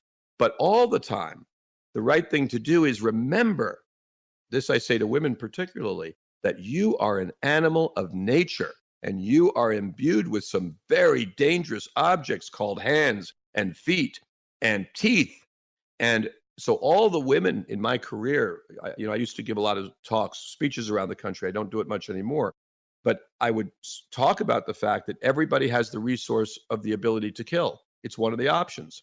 And invariably, somebody would raise their hand and say, I would never kill anybody, usually a woman. I would never kill anybody. It's just not in my nature. But she will add, dot, dot, dot, unless somebody tries to hurt one of my kids. And then she would stab, rip, burn, shoot, bite. All bets are off, right? Well, I'm trying to encourage women, particularly in the culture, and teenage girls, particularly. Bring your best resources to the table at the earliest possible moment and know that what you would do for a child, you too are a child of somebody. Do it for yourself. Bring all those resources. So, Sam, I know that's a super long download, but I just want to say I endorse the idea of never go to a secondary location. And I broaden it to say never participate in any bad guy's plan. There are enough exceptions that I still say, and I'm going to come back around to where you are, but I still say that the listening to intuition in the moment is going to be the most important thing. There can be a tiny detail that you don't even know, which is going to make it valuable for you. For example, a real woman interviewed in The Gift of Fear, who's now a dear friend of mine. She's in a car. She closes her car door and she immediately feels fear. She puts the car in gear to drive away. And somebody opens the car door on the other side and jumps in. And what she was reacting to was seeing a tiny image in the side view mirror on the passenger side of Levi's, of jeans, of denim, where it should have been some expanse. Somebody was standing that close to the mirror, right? Now, he got in the car and he said, drive. And she was already in gear and she elected to continue driving. He had a gun, by the way. She elected to continue driving rather than try to get out because on her side, cars were so close to her, moving at such speed that it was her wish to continue driving. Now, ultimately, her story ends very well. She had a lot of options. She had the option to crash the car. She had a seatbelt on and he didn't. She had the option to talk to him and suss out what was up. And ultimately, you could say, talked her way out of it. Now, is that the norm? No. And you would say statistically, but I hate statistics, but statistically, she'd have been wiser to do something else, whatever it may be. But she already had her seatbelt on and she just didn't feel she could pull it off. Now, but here's where I want to say where I agree with you completely. Learn the universal code of violence. This is said slightly more to women rather than to men, but it applies to both. And that is there is a universal code of violence. You know 90% of it, but if you learn the rest of it, which falls into the category of preparation, you enhance not only your chances of prevailing in a predation situation, but you'll actually be vastly less afraid. And please don't let us end without me talking about the fact that the destination here is much less unwarranted fear and much less paranoia. But here's what I want to say about preparation. There's a training style called impact. I used to be on their board of directors. It's something I believe in very much for women and for men. And it's training with the instructors use padded assailants. And you really are attacked and you really do strike with your full force. Something that men have done many times in their life, throughout their lives in sports or in real fights, but most women have never done. Most women have never struck another person with their full force, and they have never resisted in the ways that you're taught to resist in impact training. So I don't know what city every listener is in, of course, but you look up impact and impact training and you find it somewhere. That's a very valuable form of training because it gives you the muscle memory of resisting. And physical resistance is something that most women believe will put them in greater risk. Now I want to talk about preparation. If you don't think about this, and if you think that denial is a strategy that will come to your rescue in the event of some dramatic situation, or if you send your kids off to college, particularly women, without reading The Gift of Fear and learning about things and taking impact training and doing other things that are valuable, it's a huge mistake. And here's why. A lot of people say to me, I don't even want to think about this topic. And my response is, do you imagine that not thinking about it is an effective resource in an emergency? Or do you imagine that not thinking about it is somehow a magic amulet that will make it less likely? And the reality is that, people say, I don't even want to think about my kid being sexually molested. Really? You don't even want to learn about the fact that sexual molestation is actually far more likely by a heterosexual man than by a homosexual man? You don't want to learn about the fact that sexual molestation is far more likely to happen by somebody you bring into the house, not by a stranger in some dark alley. You just don't want to know. Is that your answer to this? Well, if that's your answer to this, basically you're talking to the wrong guy, because I'm not going to participate in that illusion, which is that, you want to be the guy who is trying to swim in the ocean, but what you want to do is act like you're still sitting in your stateroom and this yacht has sunken. The point of being is that people who want to do that, and believe me, a lot do, they are the best victims in the world. They participate willingly and fully, and they make predators very, very happy. And since I use the word a lot, predator, let's go to nature. And in nature, there are predators with magnificent strategies that are brilliant, and there are prey with magnificent strategies for avoiding being eaten, for example. And yet every day, millions of times, predators fail and vice versa. Why? Why is that happening? Because it is a race. And in the arms race, what we don't want is détente. You don't want to bring détente to the arms race with the predator who's got you in the underground parking lot, and he's got the two things that all predators want. And this is what I call, I hate PC. Hate PC. That could be a whole podcast one day. And I hate it directly related to my work, violence. But I changed PC to use it for the words privacy and control. And it's something I teach all teenage girls and women going off to college, both through my books and in the case of my own two daughters. When somebody has privacy and control, when you're in an environment where there's privacy, meaning nobody will hear you if you call for help, and there's control, meaning you hand this person control because he's either big or strong or scary, or he's the driving instructor in the car with you, but he's telling you to drive to distant places. He's the boss who says, hey, let's close up early tonight, and you're in the locked building with just him. Privacy and control is the first thing that ought to tell you, not that he's bad. It has nothing to do with the person who's with you. It has only to do with your vulnerability. In this circumstance, you're more vulnerable. So what do you do with that information? Do you run home? No. Your boss may be the greatest guy in the world, and the driving instructor in the car in the remote part of the community may be the greatest guy in the world. You just pay attention on a different level. That's all I ask people to do, is recognize I'm in a shit situation here if there is any predation to happen. And so if this is a bad guy, it doesn't mean that all guys are bad. Of course, they're not. And it doesn't mean that you're in danger. Of course, you're not. 99% of the time, you're not. But PC is one of my rules, which is if you sense it, and we do this in public figure protection. If I sense that, a lot of tall buildings, and suddenly in a circumstance we're very far from the car, we've got to walk across this open space. There's 10,000 people crowding around who are angry at our protectee. And so this is a circumstance where we don't have advantages. We don't have the ACE, what I call the ACE, access, cover, and escape. We don't have it. We don't have access to our protectee. We don't have nearby cover, and we don't have escape strategy. So you handle that situation differently, and you speed through it, right? You get through that circumstance fast. So speaking of fast, I know I'm talking faster because I want to be sure not to lose the kangaroo story. So with your permission, I want to tell the kangaroo story real quick. This has to do with what you said a minute ago about informing your intuition. That's your responsibility. You have to get accurate information and inform yourself. So if you're a woman, like how many people didn't read The Gift of Fear because it sounds scary?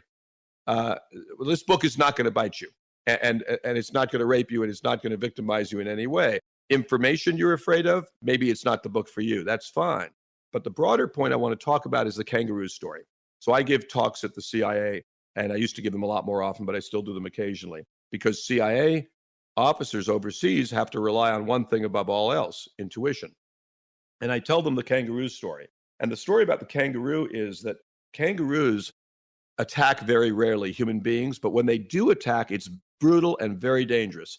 And they always give three reliable pre incident indicators. The first one is that they always look behind them and around them because they're clumsy, and after they attack, they like to retreat quickly. The second one is that they always bare their teeth.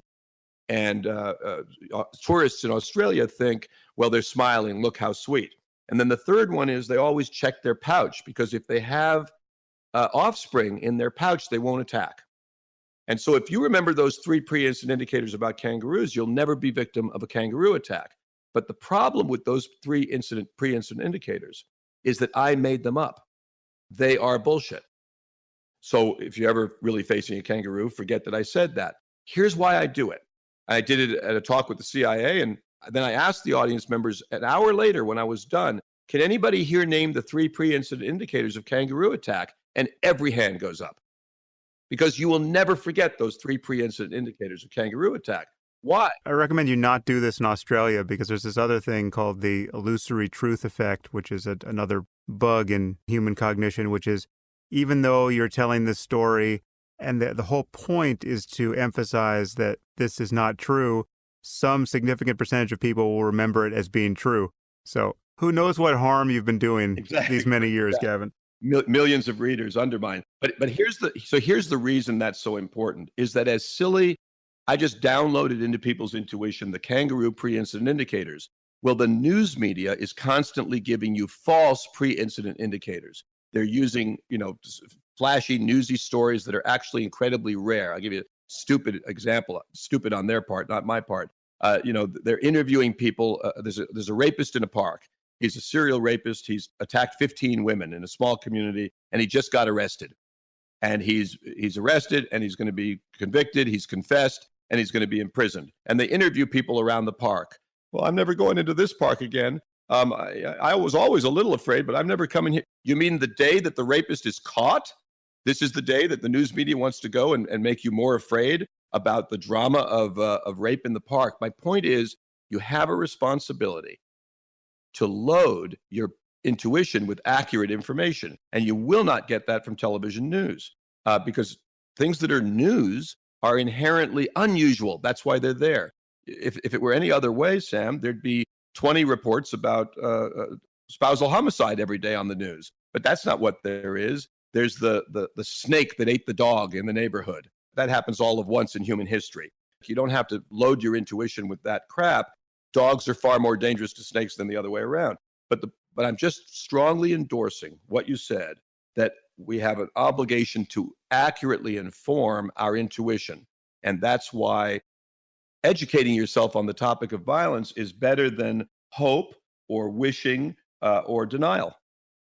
Gavin, you mentioned one thing that I want to emphasize, which is that focusing on this, becoming a student of human violence, need not make you dark, need not make you more worried than you otherwise were. In fact, it has the opposite effect in I think most of us. I mean, first of all, training for anything, training in Brazilian Jiu-Jitsu or doing an impact course or even learning to use firearms.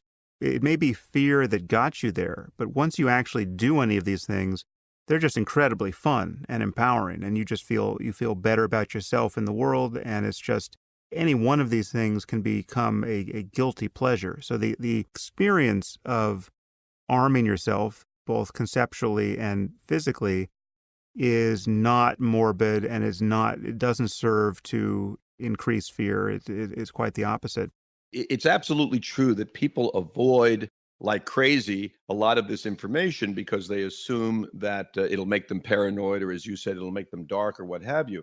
But I make a promise in my more public books that you will be less afraid at the end of this book than at the beginning because you've educated yourself on the topic. Imagine somebody, you get a diagnosis of cancer. Well, that's pretty scary. But your response to that diagnosis is not, I never want to hear another word about cancer. The last thing I want to do is learn anything about cancer. What actually gets you through that experience is learning about cancer and learning about what you can do and learning about the treatment plans and all of that. So being a victim of violence and being a prospective victim of violence is a bit like having a virus that you want to treat. And the way you treat that anxiety or fear is by learning something about it. So if you think about it, uh, you know, uh, uh, given the frenzy and the power of all the various violence industries like, media and the gun industries and what have you, the amazing part is how rarely we hurt each other.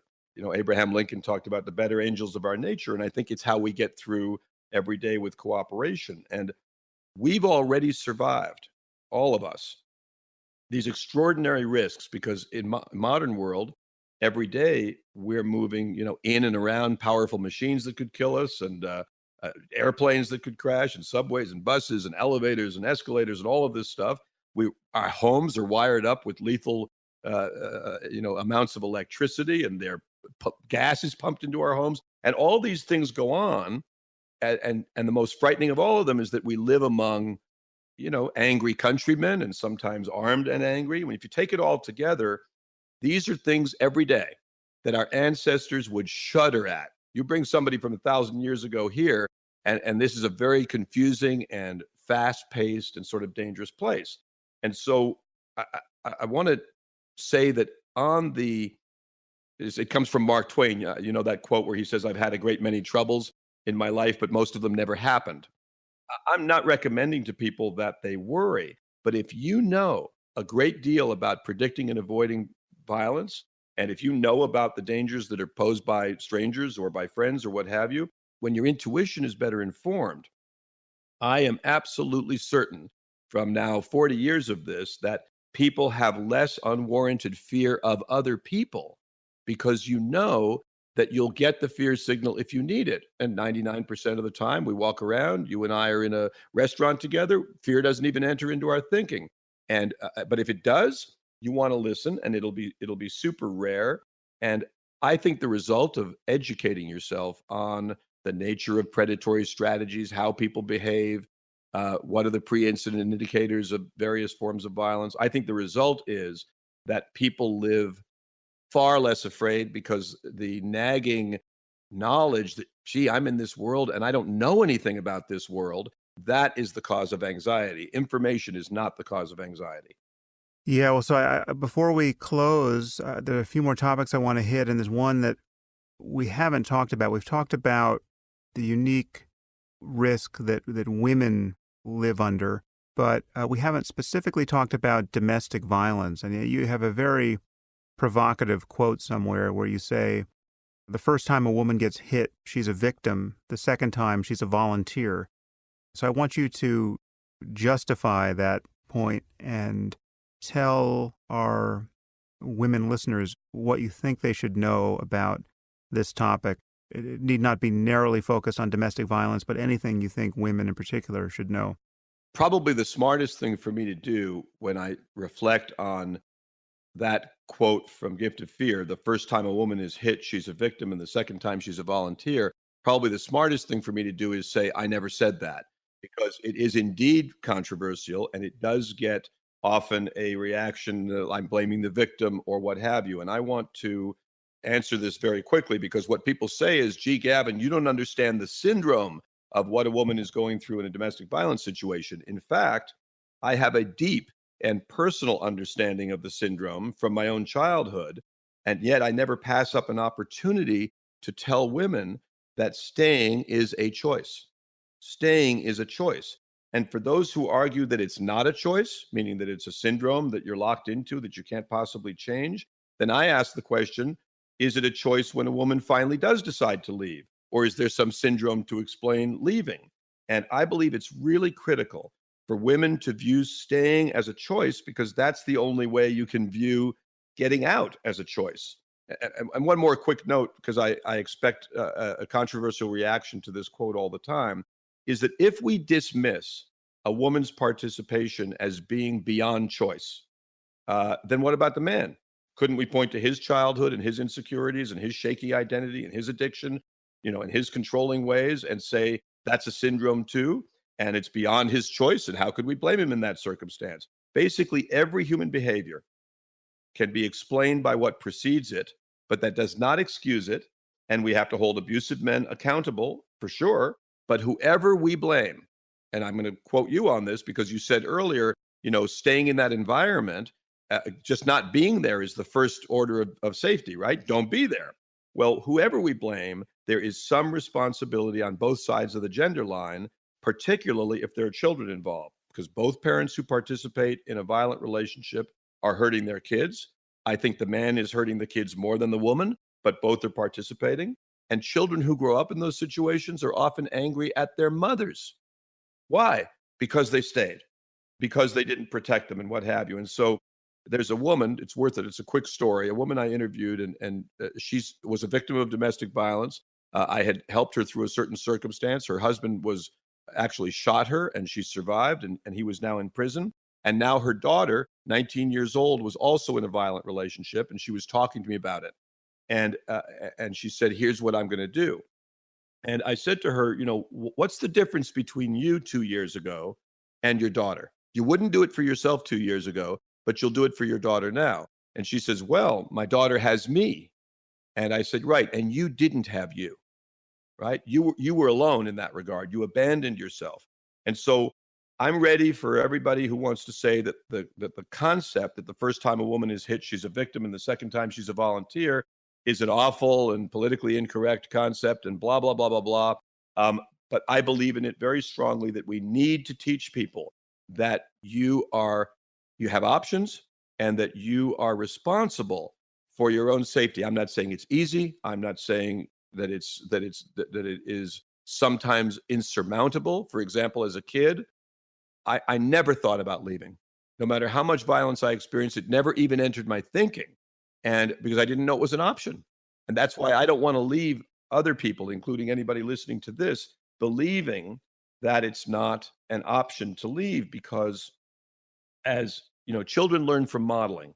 So as the mother accepts the blows, so likely might her daughter. And as the father delivers the blows, so likely might his son. And I've got a case with three generations in a row: father, son, and grandson, who all killed their wives. And all three men grew up observing the violence in their household among their parents. And I'll just close this download with a and I hope it's a passionate download because I mean it to be, that Helen Keller, who had another type of trap she was in, blind and deaf, and because being in a violent relationship can feel like a kind of trap. She said, although the world is full of suffering, it is also full of the overcoming of suffering. And so I want to encourage anybody. It's obvious. If you're in a relationship that includes violence and you ever believe that you're at risk of being killed, that's not the place to be. Right. Right. And there's one practical detail here, which, again, many people are misled about, and you have a fairly strong position on. What is the utility, generally speaking, of a restraining order in a situation like this where you're worried you're going to get killed by your spouse or the boyfriend who's stalking you? Or the estranged spouse or what have you. So restraining orders are a valuable instrument that make things much easier in these situations for the police, right? They make it much better for the police, no question about it. And if you're using a piece of paper to stop someone you think is using bullets, then you've got the wrong defense system, basically. And it is studied very clearly now and written about a lot in my books, but also plenty of other research projects, that that restraining orders are valid and valuable in cases where the men, I'll choose men, obviously it could be men or women in any kind of gender relationship, but where the men are not committed to homicide and feel they have something to lose.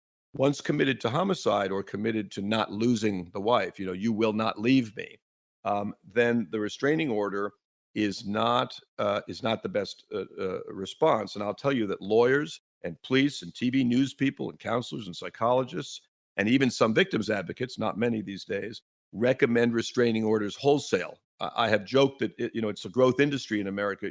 We should put it on the New York Stock Exchange, but we should stop telling people that a piece of paper will automatically protect them, because when you apply it to a certain type of man, it does the opposite. It is enraging and provocative. And it's obvious to say it won't restrain a murderer, but there's controversy on the topic of how police use it, because a woman comes into the police department, she makes a complaint, and he says, "Oh, go ahead and fill out these papers. And have you got a restraining order?" And she says, "No." "Well, you got to get a restraining order." Well, the reality is that that choice has caused many women to be killed who wouldn't have been. And when Gift of Fear came out, a prosecutor wrote me a letter. I knew him, and he wrote me this impassioned letter about how he found that the section on domestic violence was so helpful, but it broke his heart because he realized how many times as a prosecutor he had told people to get restraining orders. And so I want to just give you a quick stat. San Diego District Attorney's Office, they did a study of 179 stalking cases, and half of the victims who had gotten restraining orders felt that the cases were worsened by them. And so, what does worsened mean? Well, worsened means an escalation of violence and risk. So they are right for some cases. I want to make that clear, but they are not right for every case. They're not a prescription. And the perfect analogy is given to us by medicine, which is obviously aspirin is a tremendous drug, very valuable for blood thinning. It'll fix your headache. It's absolutely fantastic. But for a few people, aspirin will kill you. So the question isn't, is aspirin a good or bad drug? The question is, which people is it good for? And which people is it bad for? And in spousal homicide cases, the number of cases, like I'll tell you a true one now, a woman named Shirley Lowry, she was waiting outside the courtroom for the restraining order hearing, and she was stabbed 19 times by her husband. Or another woman who the police told her after she'd gotten 9 restraining orders, they said that what she should do is get another restraining order, right? Or this woman, Betsy Murray, her husband violated the restraining order 13 times. And he reacted to her divorce petition by telling her marriage is for life and the only way out of marriage is death. And so when nothing else worked, and when the cops kept telling her to get a restraining order, she went into hiding. And even after the police assured her that her husband had fled the country, they were wrong. He was due to be arrested for violating the restraining order. And remember, he'd violated it 13 times already. She got a new address, and at some point she got lazy about keeping her information secret, and her estranged husband found her and killed her and then herself. Now, I literally, Sam, could do our entire podcast for a month with stories like that. And so the restraining order should never be an automatic knee-jerk reaction. It is not the solution. And the problem with it is, or the last problem with it is, that it makes people feel they solved the problem. Yeah. So now, quickly, what do you think about guns for self-defense? People owning guns who take everything we've been talking about seriously. Can you generalize about your view on that, or is it really totally dependent on the person? Well, it's dependent, asking what I think about guns, and I obviously get the question a lot, is a little bit like asking what I think about cars. I think they're awesome. Cars are fantastic, but I don't want my 10-year-old driving mine. And so the issue is, to what degree does the owner and user of a gun train himself or herself and prepare for this particular technology? If you don't train yourself for it, then I have to hit you with statistics, right? 75 times more likely that somebody in your family will be shot than an intruder will be shot. Things like that are unignorable, but they change according to, again, it's like asking me, what do you think about surgery? I think it's great, but I don't want it done by my 10-year-old.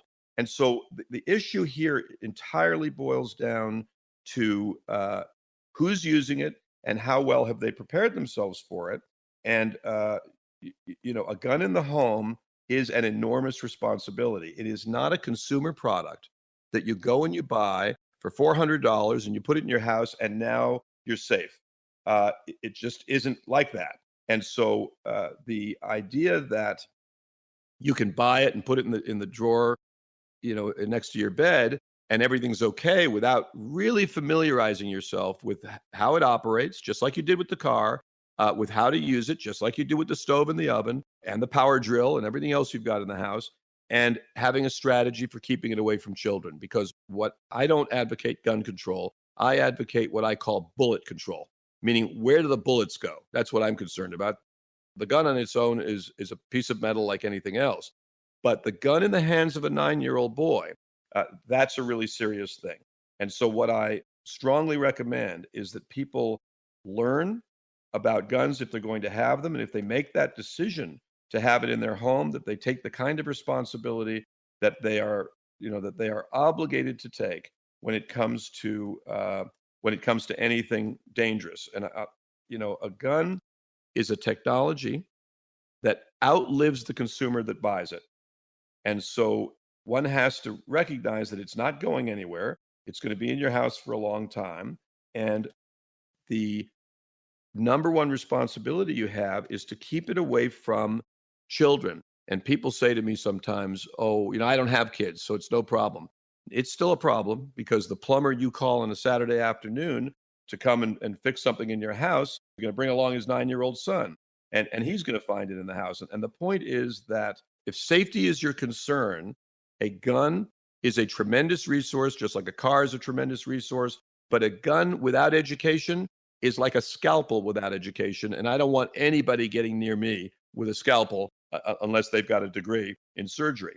And I think that's the most organized view I can give Yeah. you of guns. One other point I would just echo there is that there are many gun owners even who are under the impression that you can't store a gun safely, which is to say locked up so that only you have access to it, and have that still be compatible with your getting it quickly in an emergency.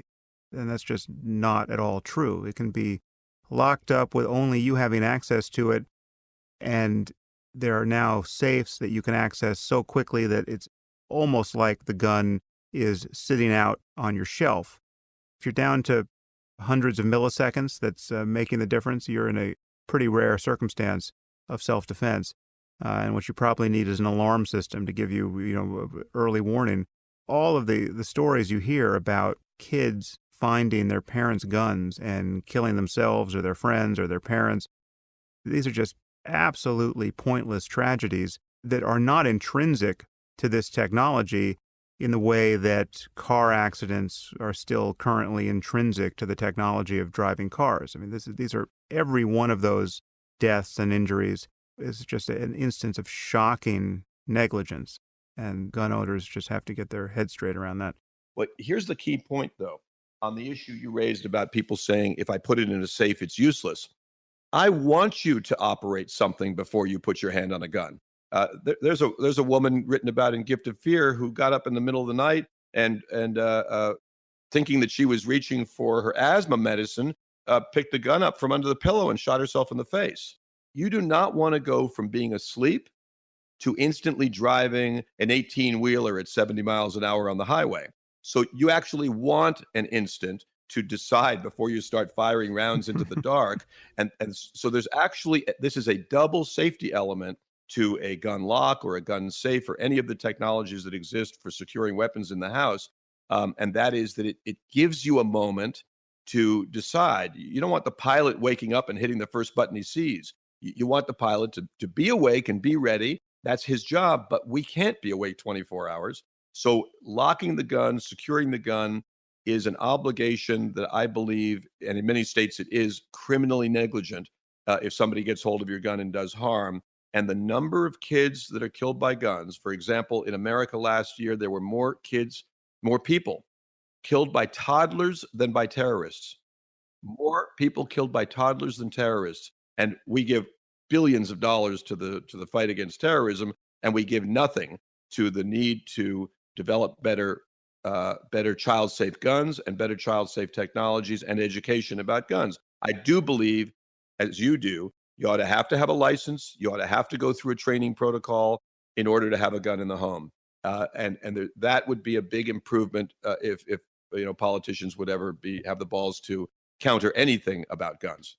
Yeah, yeah. I feel the need to say in my own self-defense at the moment that my position on guns is very difficult to state briefly, and it's something that is almost certainly still evolving. But I have a long blog post, and in fact, it's a blog post that I read on the podcast at one point. It's called The Riddle of the Gun. And lest you draw the impression that I am just straightforwardly pro-gun or anti-gun safety, or you are very unlikely to understand my full position on the basis of what we just said. So on the one hand, I think they are important and occasionally indispensable means of self-defense. But on the other hand, the kinds of controls I recommend are far more stringent than anyone who's lobbying for gun control and gun safety is actually advancing at the moment. So it's a hard position to state. I want to say something in your defense as well. You're more famous than I am, and you have a larger audience, and accordingly, you invite more controversy. And so on that topic, which is it's certainly one of the top three most polarizing topics in America. And anytime there's a polarizing topic like what's called gun control or what's called abortion, those all have something in common. Death penalty, they all have something in common. And that is that people stop arguing about the actual elements of the subject. They're arguing about something quite different. Our right to have a gun. Let's put that to bed right now. Whether it comes from the Constitution or it doesn't, we have a right to have guns. We don't get arrested for having guns in America. So all the people who want to argue endlessly about the right to bear arms, we have a right to bear arms. Forget where it comes from. We're living it every day, and that's where we live. I'm not making a political comment here. I'm making the only kind of comment I ever make, which is one about reality. But I want to talk about your view. Your view is nuanced. And the moment it is, you don't fit into either camp, and both camps hate you for it.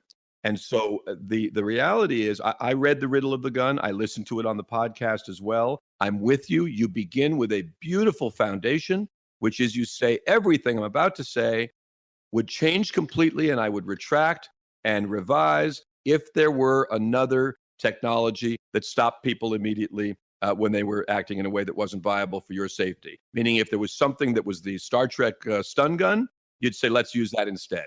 And so that is a nuanced position. And the reality is this. We live in a country with more guns than adults. They are in the hands of people who will do you harm, and they are in the hands of people who will protect you. And do you want cops not to have guns? I say to the people on one side of this controversy, sure, we all want criminals to not have guns. I go a step further. Let's have criminals not have bad intentions. Let's have criminals not want to be predators. There's a lot of things we'd like to have, but the reality is we live in a country with more guns than adults, and that means that our responsibility is to control how they're stored, how people are educated about them. Half the people in America want guns. And so what I want to commit my energy to is not the debate about whether we can have gun control. We can't. Stop. We cannot confiscate guns in America in the way that it was done in Australia to great benefit. I want to make that point clear. Australia is better off for not having guns now than it was 18 years ago. I feel the same way about England, better off than it was 27 years ago. And both of them in response to multiple victim shootings, by the way, and neither country has had one since. So from that point of view, you'd say it's great.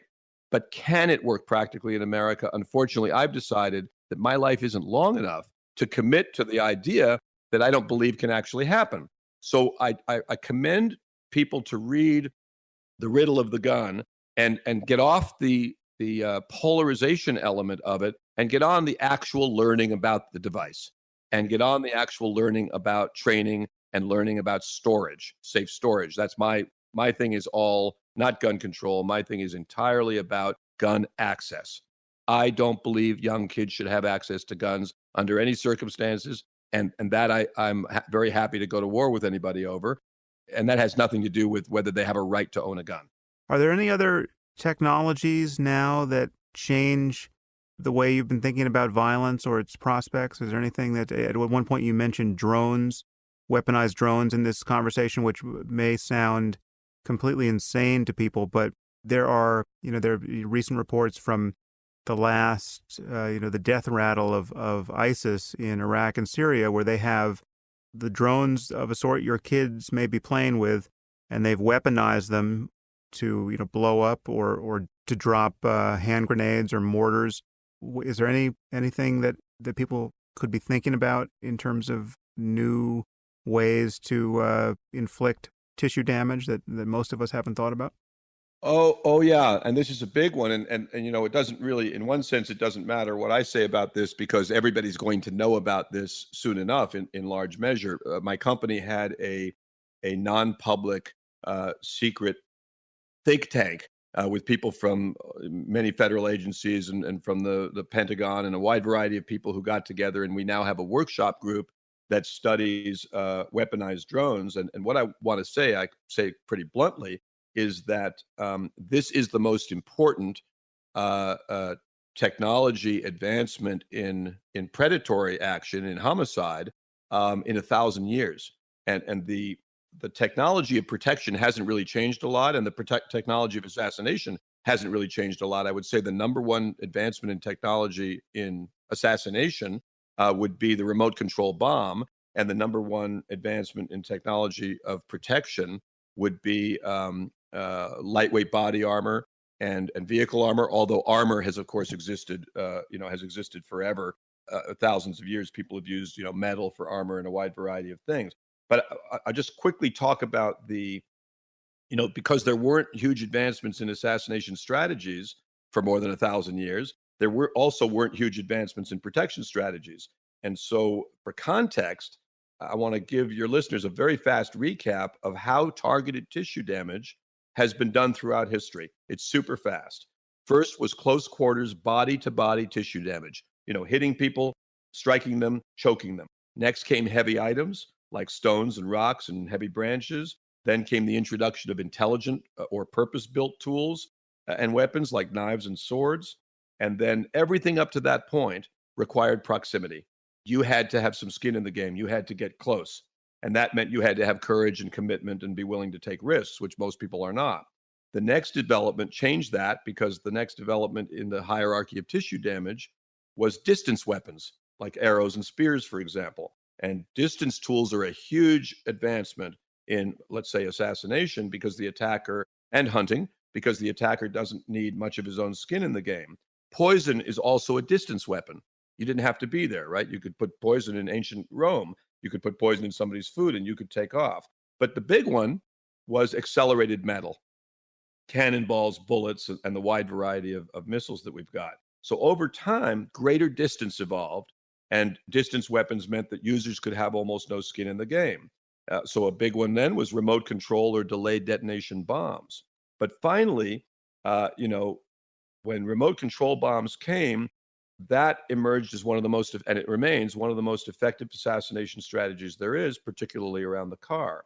And now you have the biggest change in 1,000 years is the weaponized consumer drone because it trumps all this because it can do tissue damage with no skin in the game, none of your skin in the game, no chance of being foiled, very difficult to counter right now, and weapons that require no skin in the game profoundly expand the number of people who will be willing to use them. And so animals commonly attack to convert fuel into flesh, for example. Human beings do attacks for different reasons. We've talked about ideology and what have you. But when technology affords you the ability to successfully cause tissue damage with no chance of getting injured, guess what you do? You cause tissue damage. Countries, look what the drone has meant to America in terms of what we do. And so the weaponized consumer drone is basically an intelligent bullet. And interestingly, I mean, in our study, you can find some things on YouTube you won't believe. You'll find a 6 foot helicopter style drone that uses a flying technology that is stunning. The fastness with which it moves and the erratic nature of how it moves is literally indescribable. You'd have to see the video yourself to understand what it is when a drone is modified to be able to. It's called collective pitch for pilots in the audience. When a drone has collective pitch, you'll think you're looking at a special effect. And so the drone itself, forget bombs, the drone itself is a weapon with carbon fiber rotors, for example. And the next version is swarming drones. And we looked at a study, not a study, but an actual case study, it's happening, where 50 drones could be operated by one operator and avoid crashing into each other, but crash into what you told them to crash into. So The weaponized consumer drone we will all see. One has already landed on the roof of the Japanese prime minister. One has already landed with radioactive material on it. One has already landed 14 inches from the chancellor of West Germany. And uh, and so we will see the weaponized consumer drone be an instrument of assassination. Absolutely. When you look at it in historical context, every weapon that's ever been built has been used, and every weapon that's offered you distance has been used more. And this is one of those. So that's a thing for public appearances. Will they be used to drop powder at football games to scare people, and people will be injured because of that? Yes. All these things are coming. And you said a moment ago, that ISIS in its death throes. I don't agree with you on that, because it doesn't matter whether it's ISIS. ISIS is just a brand. That's today's episode. It may not matter. It's just that we know that there have been recent reports of them using them against Iraqi troops. Indeed, I understand. Gavin, I am painfully aware of how generous you've been with your time, and if we can steal 10 more minutes, I feel remiss in not talking to you about assassination and the obsession with celebrities and stalking and fame and just what media has done to the very nature of becoming a public figure. Can I get the brief download from you on this? Because on your account, all of this started more or less with Frank Sinatra in 1942, and it just changed the nature of celebrity. But most of us are living in a world where it is a commonplace that a public figure is someone who people can get obsessed about, and he or she therefore inherits this new burden of having to worry about stalkers and the prospect of being assassinated. Well, indeed, I'm glad to talk about it. And I think, in one sense, it doesn't affect most audience members, because most audience members aren't public figures. However, assassination itself, when successful, deeply affects cultures, and has throughout history. In fact, there are, if you think of Abraham Lincoln and John Kennedy and Robert Kennedy and Martin Luther King and on and on and on, and you think of every assassination that you can remember reading about in history, all of them combined took less than 30 minutes of human history, meaning they are very fast actions. And accordingly, the technologies for preventing them are very complicated. But there is a tragic symbiotic relationship between assassins and other terrorists and television news that has led to a glorification. And, assassins give great video, always visual, always dramatic. You can always get there in time, meaning the minicam crew can always get there in time to get something of interesting. And assassins will not sue you, no matter what you say about them, if you're a television news station. And they provide, and terrorists provide, the number one feature that news producers love, which is extendability, meaning it's going to keep going. There's going to be the pictures from the high school yearbook, and there's going to be the trial, and there's going to be the drama of waiting for the verdict, and then there's going to be that video of the attack again and again and again. And the problem is that video of the attack is a commercial for some people. It's an advertisement. As surely as Procter and Gamble ever pushed toothpaste, that approach to television that's used by news pushes public figure attack. And I found this guy in researching for one of my books, named a criminologist named Arthur MacDonald. And he wrote that the most dangerous criminals are the assassins of rulers. And the reason is that the impact it had on the rest of society. Like, you think of the impact it had when John Lennon was killed, for example. But he suggested that newspapers and magazines, I'm quoting him now, and authors of books cease to publish the names of criminals. And if this isn't done voluntarily, let it be made a misdemeanor to do so, because this will lessen the hope for glory and renown and notoriety, which is the great incentive for such crimes. What's interesting about Arthur MacDonald's quote is that it's from 1911. So he would be disappointed to see where it's actually gone in the media age, that assassins end up with virtual, network reality shows. I don't think he'd be surprised. But the way we have glorified violence in that regard, and of course in movies as well, is part of this problem. And for public figures, every public figure, and a lot. I know a lot of people who are public figures for one reason or another, and every one of them will have the experience of somebody trying to have a relationship with them as friend or enemy that they don't want. Everybody will have unwanted pursuit. And the belief from television is that, I know Dave Letterman. I know him well from television, and so he's just a familiar guy to me, and I can be angry at him or I can fall in love with him just like anybody else in my life because it's all so familiar to me. Television basically foments the myth and the belief that it's a real relationship when it isn't a real relationship.